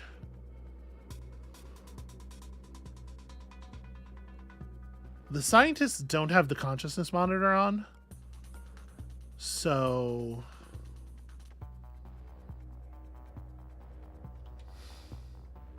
We could just drop this guy. He is kind of in the way. I think I'm going to. I'm gonna make the call here. This does give us like a problem that we have to sit on, but it also gains us some AP with the adrenaline regulator. Aha. What? It's a technical term. Amabel, did you? He called it. Did you hear him say it's a MacGuffin? And she did. That's a fun little Easter egg for the people who are definitely paying attention to the stream. Over there. I see you. Okay. I was recentering myself. Sorry, so I'm trying to bring some of the energy back. Better. Yeah, I understand. Apologies. I'm sorry I let the energy. Well, it's not. Deflate. You didn't do anything. So I think if there's such a small portion of like, you can see like when we move into a space that's actually red, the little movement indicator becomes red. Okay. There's such a small amount of red line in this space that I think it's safe to move around in. And I think that if I close the door, the scientist will definitely see it. But I think I can actually just walk Monster out of here and be... Yeah, okay.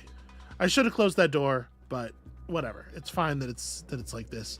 And Banks has the security key card, so she can pop that open next turn. Okay.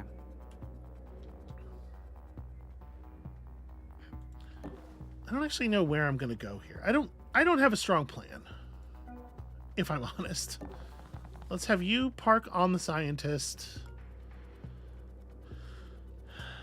This guy's gonna just walk like a kind of an annoying patrol route, but I think a patrol route we can work around. That said, we're about to hit security level 2, so...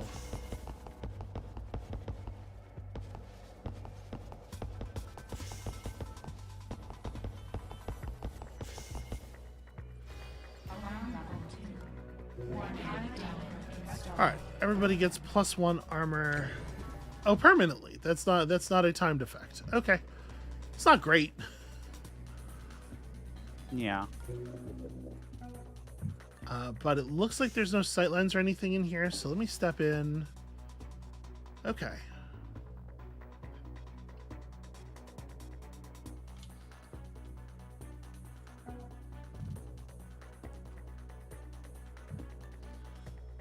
We're going to take up cover positions. We're going to just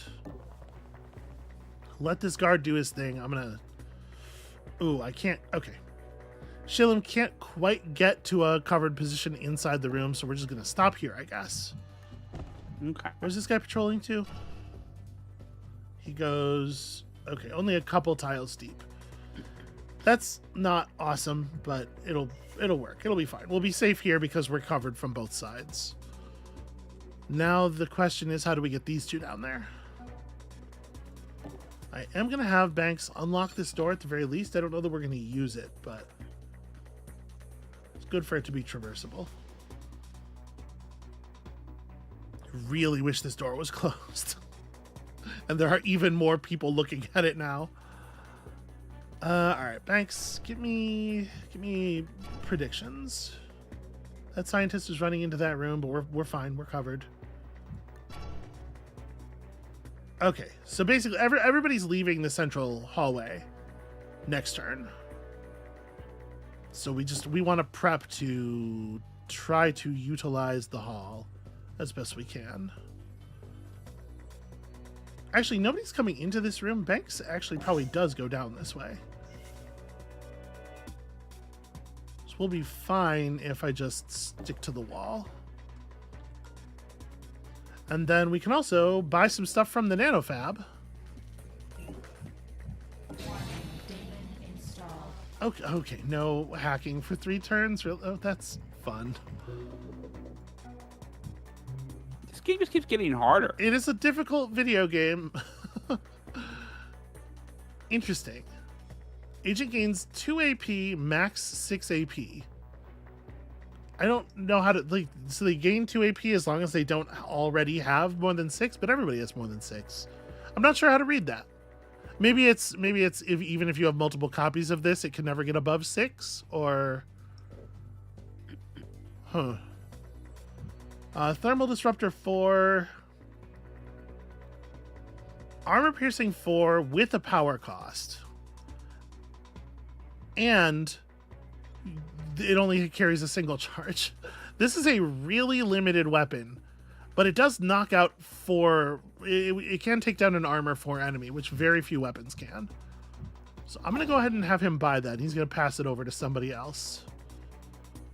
Gives the target +1 armor piercing on all their weapons. That's interesting. With this thing functioning the way it does, though, I kind of want whoever has it to carry a charge pack as well. So yeah, let's just buy this. I don't want to overload monster. We definitely don't want to lose movement AP.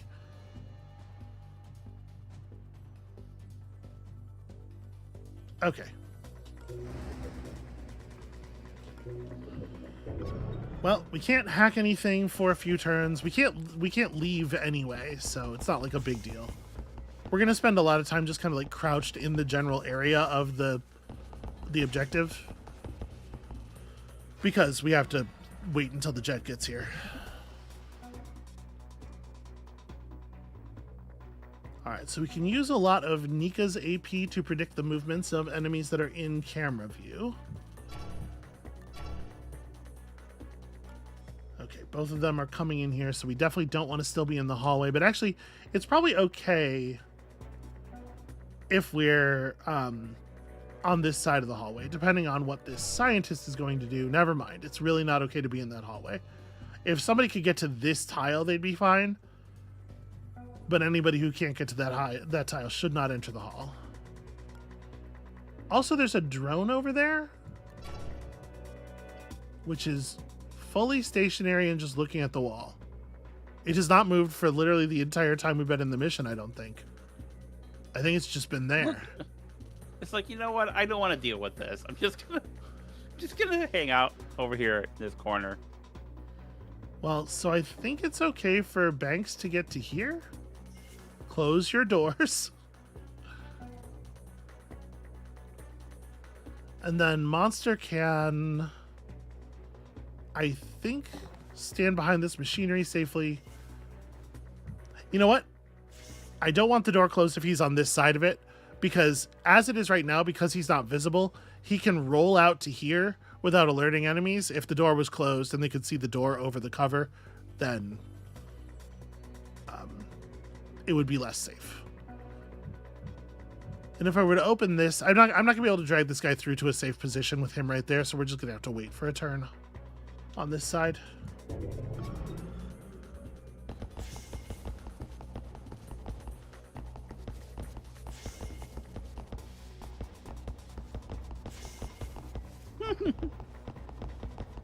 Totally harmless says that it could insects in the wall.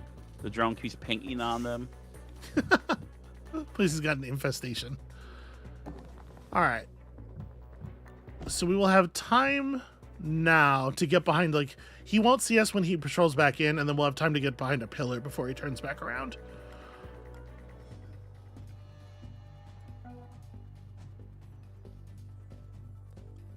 When I open this door, I expect something's going to happen, so I'm not going to do it until we're in a slightly more secure position. Right. I think we'll probably wait like 2 more turns. And again, we have to survive till turn 20 no matter what. So it does seem like people are out of panic mode. They're moving reliably again, which obviously makes my job a lot easier. Yeah. Okay, grab body, drag body. Okay, this is a lot safer. We got 1 more turn before Incognita can hack again. Or no, okay, this is the turn that we are live again. I mean, I am gonna have to open this up, so I guess let's open it up now and see what kind of demon it drops on us. Oh. Oh, that was unexpected. Yeah, okay. Use it to our advantage. We got lucky on that one. Let me pop this too then. That spawned a guard. That's pretty bad. Well, you win some, you lose some, apparently. But Nika can maybe get us another hacking program out of that next turn.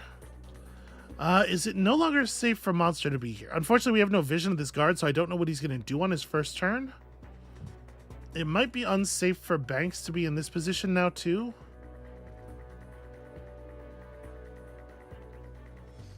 Banks would be in some danger if this drone ever moved, but I don't expect it to. So I'm going to put her here just in case this guy walks through this door.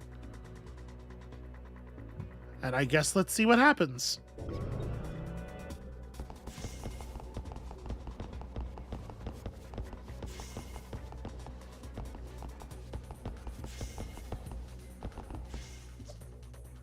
Ooh, that's not good. This guy he's throwing short range scanners. Okay, the good news is he's in a position where he's under camera, so we can predict him with the people who don't have a lot else to do.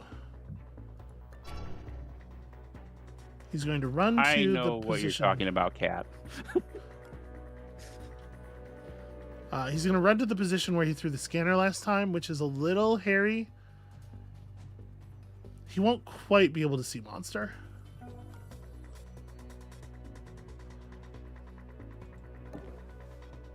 All right, let's interact with this thing. Okay, all it did was pop the door. Well, we're going to have to grab it eventually. Is there anything else I want to hack while we have our cost reduction? Honestly, not really.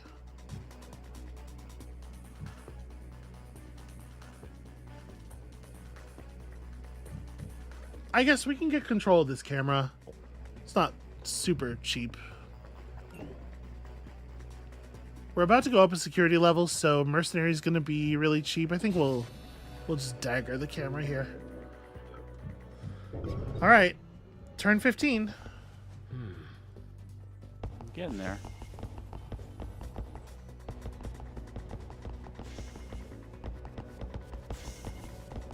Fortunately, he does not notice that the security shield is down. Firewalls have increased in strength by 2 points. Very annoying. But again, not actually relevant.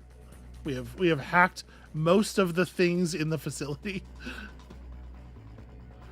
Okay, so critical stuff. Once again, we need to predict that guy's movement. I guess Nika's not probably moving at all this turn, so may as well use her AP.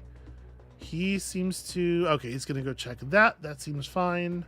Everybody else is just going to continue their patrols. So I kind of think I'm just going to hang out with everybody. Like, the only important thing to happen here is Nika needs to grab this, and obviously it needs to happen not this turn.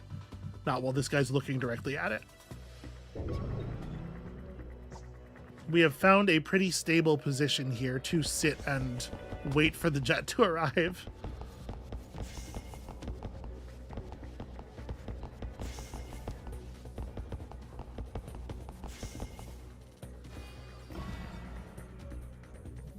Okay. Capture and extract. We've got it. Don't leave us twisted in the wind for too long, Al. We're almost there. Get back to the teleport room and stop whining. Okay, I can do that. That seems very doable. And I mean, if that's all we need to do, we may as well start with some of us right now. Banks is going to have to wait a turn to move through, but this guy's going to run... I assume this guy's going to just run to that location. Yeah, so Banks will be able to move through the hallway next turn. We just need to make sure she's in position to get moving.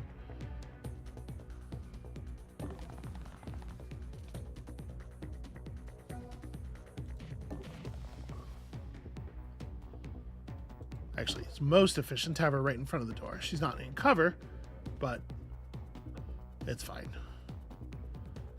All right, so the annoying thing about this guy is he's going to be blocking the door for another 2 turns because he's going to walk back in here and we're going to have to wait and then move through. Then I'm debating whether it's worth it to just like attack him. It's probably not. It's probably not. Let's just let him do his thing.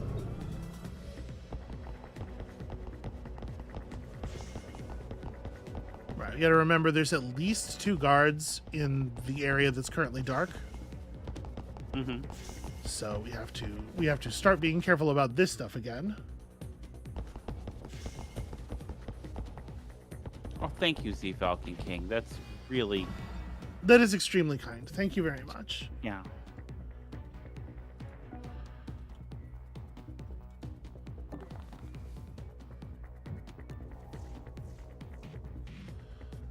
Shit, I wish this room had a camera in it. It's a little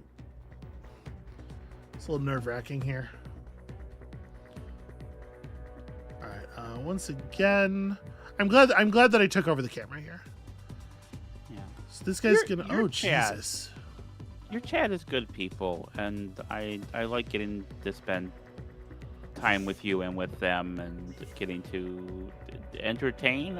Is what we're doing entertaining? You're entertaining. I I'm sure doing whatever fucking I'm hope doing. so. If it's not entertaining, we are guilty of a grave dereliction of duty.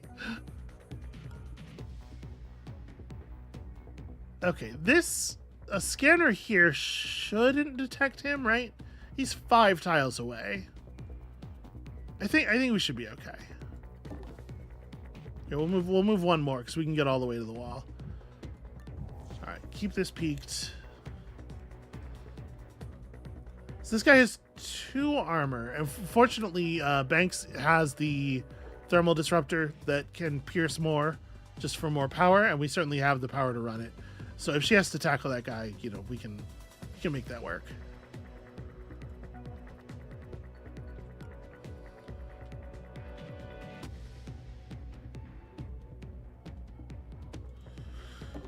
All right, this is a little scary.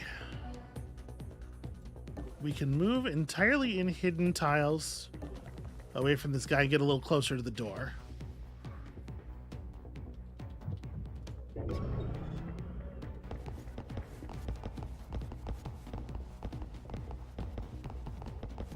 Okay, so remember when we hit security measure 4, guard. Oh, that's right. We're in these enhanced security measures are different. Guards will recover 1 KO damage and guard KO resistance will be increased. That's not so bad. Normal security level 4 it has another guard showing up, but I think that it seems like that's not happening here. Okay, this is not the turn that scientist is in the room, so we can make it to like... I think I can get to here safely. Banks can't really move this turn, so we'll use her AP to predict people. You know what? I think if I was crouched here, I might get seen, actually. So we'll just stop there. Okay. All right, we're going to leave that guy. Not dragging him any further. Those 2 are doing their best. I think it's safe to enter this room.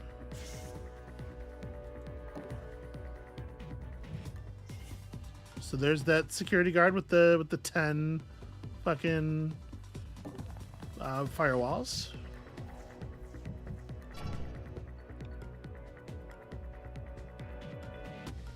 It says patrolling, but I don't see. Okay, there is a single arrow going to here. So I think Monster's okay in this position. That said, I don't believe anybody moves to a position where they would ever see him from here, and this is safer if this guy comes out the room. So let's try that. Yeah, Banks just can't move this turn. This guy's gonna run past her to the point where he threw the scanner. Yeah, because that's been his pattern so far. I think when he does that, I might just run up behind him and knock him out. Because he doesn't have... he's off-site. He doesn't have the consciousness monitor that all the on-site guards have. So we can just drop him and run. Thank you, Kiefer. I'm also glad that SB found me and vice versa. Nick says, do you prefer stealth games about removing elements like me stuff, or games where you have to juggle a bunch of balls in the air like this one? I know you like both. Yeah. I think it... Hero. Don't get used to it. I think it comes... A lot of it comes down to the specifics of the implementation. I would say broadly, I do think I prefer the me style. But I like, obviously there's a lot that I love about this game and the way they've done these things. It's like this gets really stressful, and the sort of the more me style where it's you're like, you know, clipping guards left and right and slowly opening up your web of possibilities. You have individual interesting puzzle like moments, and the stress level never really tops out the way it does here. Those are both interesting experiences to have. Yeah, I'm just gonna take this guy. Fuck him. Fuck him. I'm tired of him being in the way.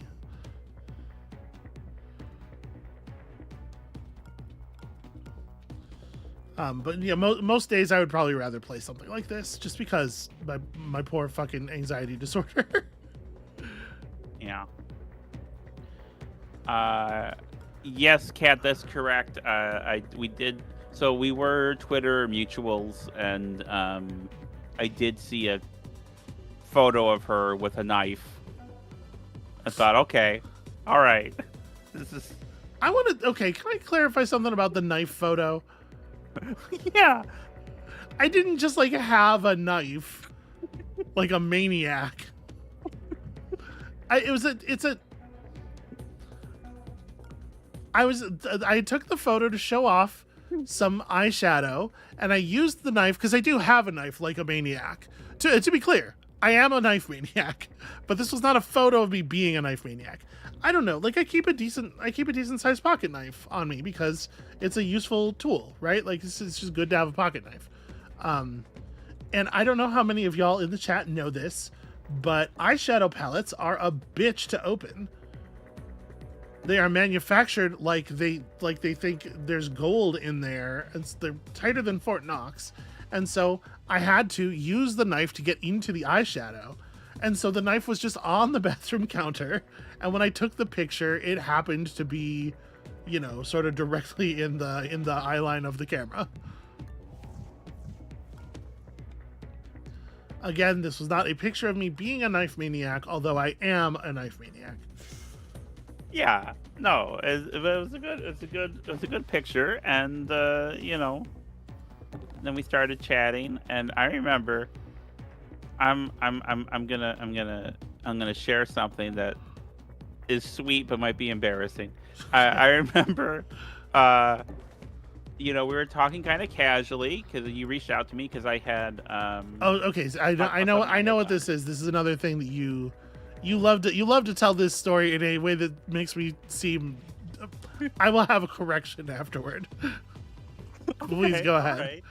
So you reached out to me, and we realized that we live very close together, and we're just talking about our lives and the way they were going, and I said that I, you know, was starting to date again, and that I was looking specifically to date women who were around my own age,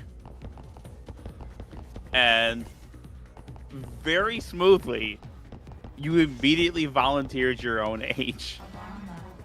Well, and I asked because I was And like, asked how old I was. Yeah. Oh, okay. So like I think when you tell that story, you tell it in a way that makes it seem like I'm being clumsy.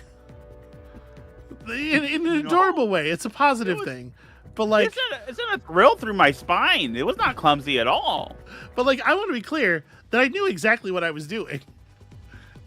That's flirting. I was being like, oh, hey, I think I'm one of those people. Like, I was trying to signal availability in a very intentional way because I don't subtle good on account of the autism. And it worked. Yeah. So I was being obvious, but I was being obvious on purpose. And I think the way you tell the story makes it sound like I was being obvious accidentally. That's all. That's all the feeling I need to express about that. Is this guard... Here's a question. If I stand here, am I going to be safe when this guard turns around? Because I would like to stand on both sides of this door and just like bolt out of here when the scientist comes back through. Actually, you know what? We can make it all the way to here. We're actually very good runners. Yeah, never mind the thing I was talking about. We're just gonna leave the whole facility here.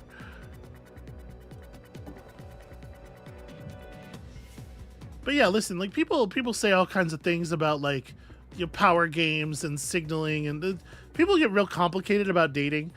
In my experience, like I'm a weirdo, and I have some neurological differences from many people, but I've always done fine with like dating and partners and stuff. And the reason for that is it's like being direct is like a fucking superpower. If you just tell people what you want, like it seems like it should be the default, but it's not. For some reason, everybody feels like they got to get fancy. If you just tell people what you want, and then if they also want that, you're like, hey, then let's do that. Yeah. It's very straightforward. Yeah, no, exactly. And, as someone who, I was going to say I had a lot of trouble dating earlier, but really just I didn't have much experience. And then I ended up getting married in a monogamous situation, which that's a whole can of worms. But yeah, I've actually done I do pretty well for myself, you would say. Yes, yeah, absolutely, I think so. Yeah, and so I don't know if people know that we're poly and you have other part. Like, that's what we're talking about. It's like she's not just saying pulling me was good. She has other she dates and stuff. Okay, but pulling you is good. But the thing I'm saying, pulling me is really easy, because you just have to tell me that you would like to pull me, and then it's like I do the quick math on whether I also want that. I'm gonna push back on that a little bit because, and I mean this with love, you don't like most people. No, I don't. But that's I don't think very discerning, actually. Discerning's a word. There are people who... The word I would use is misanthropic. Like, I really don't care for most people. This is kind of awkward. Look at this guy in his position and his weird little... Next turn, he's going to just wiggle back and forth and get vision of all of the tiles. And that's a really shitty thing for him to do. I don't actually know where is going to be safe for her to stand because of this nonsense. Sorry, go ahead. I'm not trying to... Oh, no, I was just saying that, yeah, it's... but yeah, I think polling you actually is quite an accomplishment. And you are a catch. That's sweet. It's a little crazy, but it's sweet. When we started dating, you were one of 4 women I was dating at the time. Mm-hmm. I went from you know, I was married, and then I was like, oh, I'm never going to find anyone ever again. To within the space of a few days, having 4 girlfriends, but only one of them remains. That's true. That's you. I am the survivor. You're the survivor. It's just me out here on Skull Crusher Mountain. I mean, that's a whole complicated situation in a lot of ways. You're great. Thank you. You're great. I love you. I left the door open. Okay, you need to work on that. It's fine. It's fine. It's fine. So, wait, which one of them is which? Uh-oh.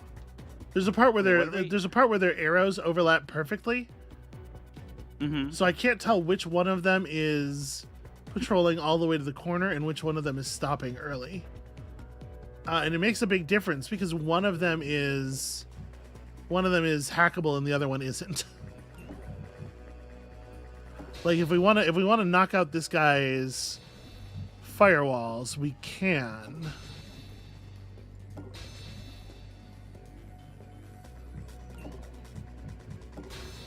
Right, so yeah, I've turned off his armor now, and he's catchable. The other guy just has crazy heavy armor, and I can't knock him out with these two. Actually, I can't knock anybody out with these two. This is very inconvenient. I need these jokers to be out of the way. I think this is a safe position.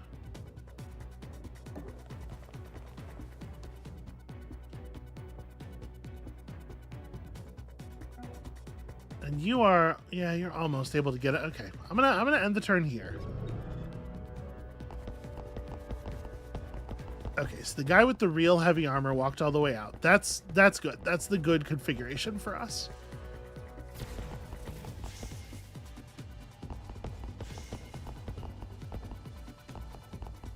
And then the other guy is just kind of pacing around inside the room, but in a way where I can tackle him if I need to tackle him. But that said, I don't. I think we have just enough movement to get everybody to the teleporter. Okay. Fucking get me out of here. Amabel, we did it. We survived the Omni Foundry. Okay. That's a big mission. It's a big mission, and I think that we're gonna go right into the post stream because we have time. We have company stuff. coming. Yeah, we have. Yeah. Hold on, she's gonna talk. Did you look at this thing? This is beyond the technological capabilities of any known corporation. Hell, it's even beyond my own. It could be a toaster oven for all I care. Turn it on. Power reserve restored. Weight integrity restored. Operating at 97.65% efficiency. Whew, that'll make some powerful toast. But it's only temporary. The batteries won't last long under this load. We can find replacements in the field, but her personality matrix is still degrading. From the current rate of decay, I only give us another 48 hours until she hits bottom. This is no time to slack Hopefully off. I'll consentingly. take that as my cue to leave. Yeah. There was some suspicious encrypted data left on that device when we found it. Assuming that New Corp down there is our real adversary, it may hold the key to cracking through their interference. Now, as much as I've enjoyed destroying my professional life with you fine people, I think we all stand a better chance if I go back to my safe house and start crunching numbers. Agreed. We'll be in touch. Operator, we've bought more time, but the game is still afoot. Continue scavenging operations until Monster breaks through the SecNet signal. And be prepared for heightened resistance. I have a hunch that we may have just kicked a beehive back there. All right. You know, with bottoms, sometimes the game is afoot. People are into different things. You got to just learn to accept them as they are. From here, the game gets harder, and things are weirder. You get another 48 hours, and then there's a final mission. Amabel, do you feel like you get this? Yeah, we don't need to do another. Doing this. Yeah, okay. It would probably be, my guess is it would probably be like 2 more streams to actually finish this run. Yeah, I'm all right moving on. But we'll move on next time. That said, I mean, either way, obviously, for now, back to the gas cave we go. let's do the post stream. Let's do this thing. Hey, look at that. I'm gonna change the music back over as well. Hey, Amabel, it's the post stream. It's time to share stuff you love, things that you are recommending to others, things that other people might also be able to love. This is the part where we just like, recommend cool internet to each other, or media, or cookie recipes. Media. Cookies are media. Yeah, cookies are In the infamous words of Jenny Nicholson. What do you got, Amabel? What's a recommendation? And y'all in the chat, please feel free to shout out stuff that other people might enjoy as well. What's cool? What's cool out there? We had a friend over yesterday, and we showed her Mad Max Fury Road. Turns out that's good. Mad Max Fury Road. Yeah, Mad Max Fury Road is it's a hot One take. of the greatest films ever hot made. take, one of the greatest films of all time. I'm sure that's a thing on which you will find widespread agreement, I believe, and rightly so. Certainly at that budget. I feel like there's film. Film as an art form has a lot of different modes, and I feel like there's like the big budget action stuff and spectacle and science fiction studio stuff, and then there's the independent,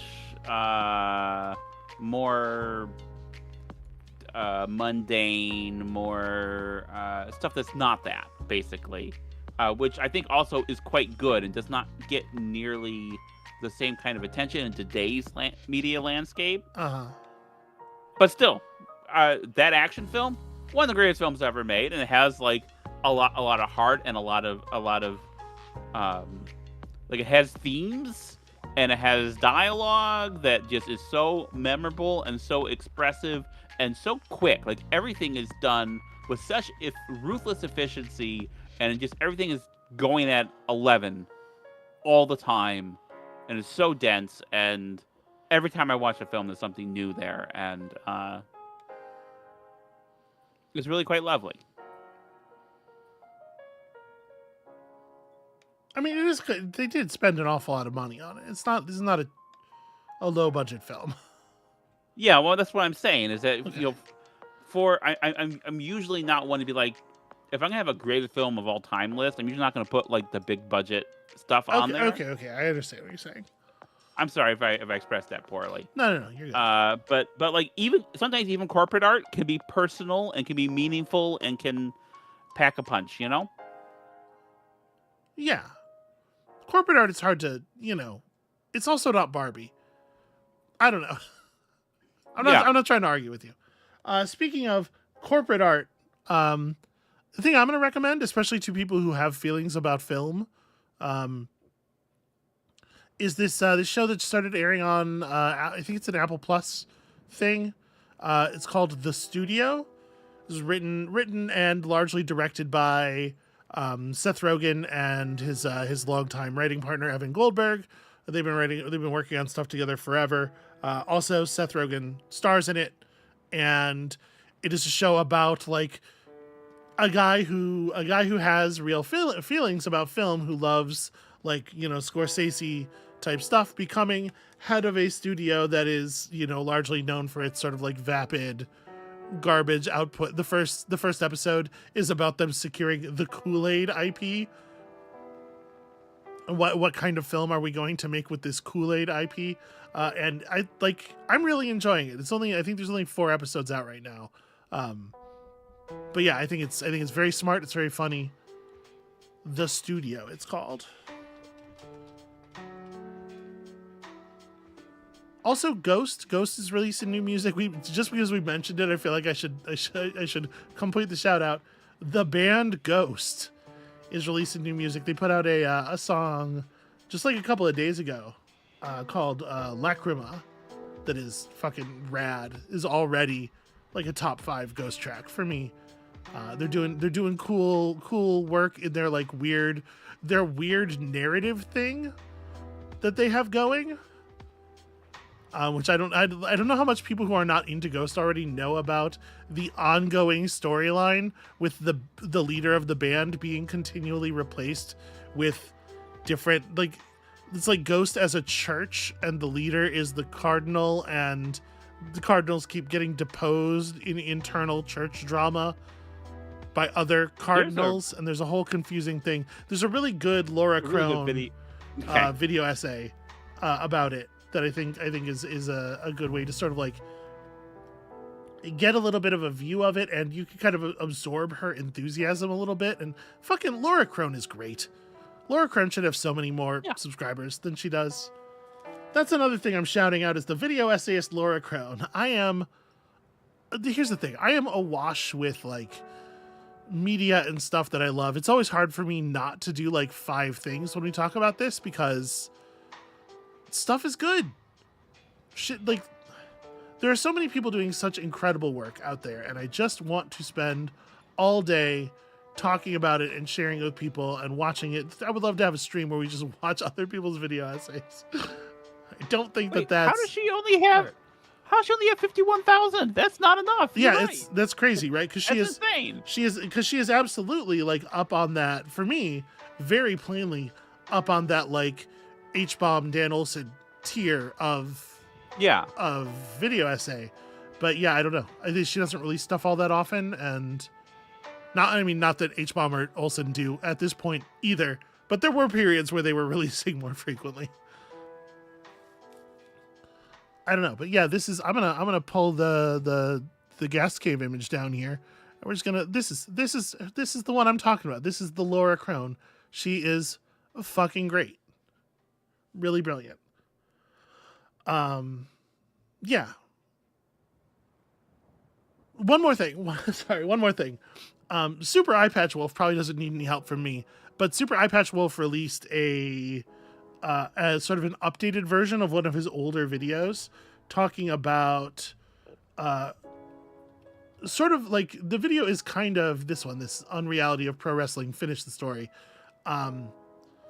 It's sort of about one particular moment in wrestling, but it's a moment that there's a lot of like years of build-up storylines running into, and so it's sort of a thorough accounting of all of the different sort of threads that lead into this thing, and in particular the way that wrestling is kind of unique as a storytelling form in the way that the unreality of the made up wrestling storyline stuff merges into the reality of the wrestlers' lives and then back out, and the way that sort of the unreality and the reality both create each other.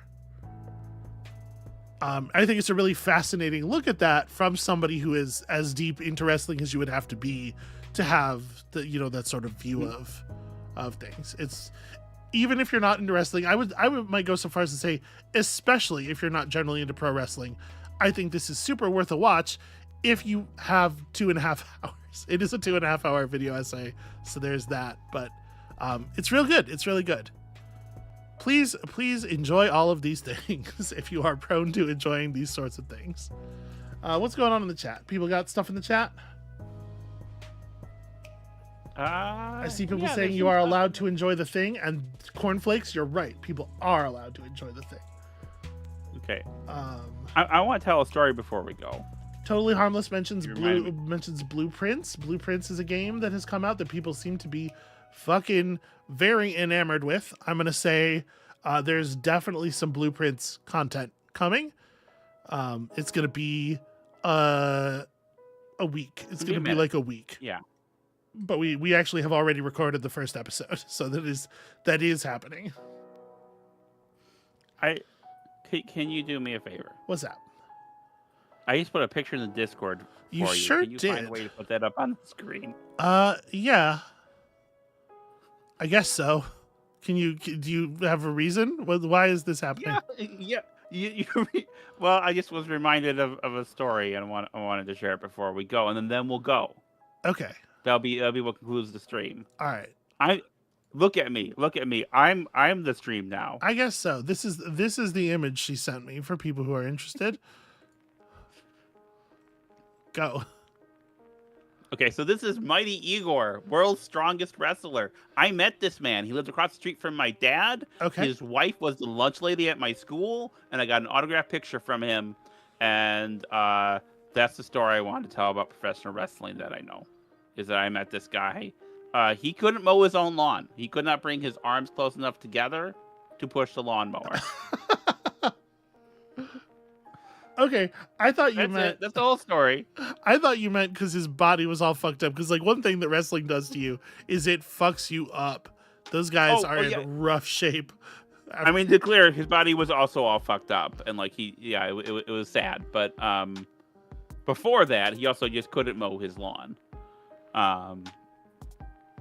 Yep. So that's Mighty Igor, World's Strongest Wrestler. That's the story about a wrestler that I met and got an autographed picture from, which I don't have that picture anymore because it was made out to my dead name with to dead name, a fine young man, and I can't. I'm sorry, that's wrong. He didn't know that. He didn't know. He's doing his best. He's doing his best. Okay, I'm gonna real quick run down the chat recommendations. Boss Van Duren Den Hollander says recommending the YouTube channel of Timothy Kane, one of the rare people who's actually had a 3-decade-long career making RPGs. I did not know Tim Kane had a YouTube channel, but yeah, Tim Kane is fucking old school. Tim Kane is like Interplay, Black Isle, Troika. That guy is legit. I don't know anything about what he's doing on YouTube. We can have a quick look here, if everybody can bear seeing my recommendations for a second here. Yep, that's just straight up Tim Kane. Okay, Tim Kane talking about game design. That's very interesting. I'm gonna look into that some. What else are we seeing? Robin Bennis is saying, well, you know what I've been enjoying? Catching up on the news during 3 preset 15-minute periods during the day. That's an interesting strategy. What I've been doing is doom scrolling, and that's been bad for me. It's important to be aware of what's happening, especially, again, as one of the kinds of people who might be adversely affected by sudden shifts in the environment. But I have to admit that it has been taking a toll on my mental health. I do think that like, hey, you're having a hard time, so look away is not a real strategy, especially where it may adversely affect your safety. But it's certainly bad. So yeah, that seems like a good strat. 3 preset 15-minute periods.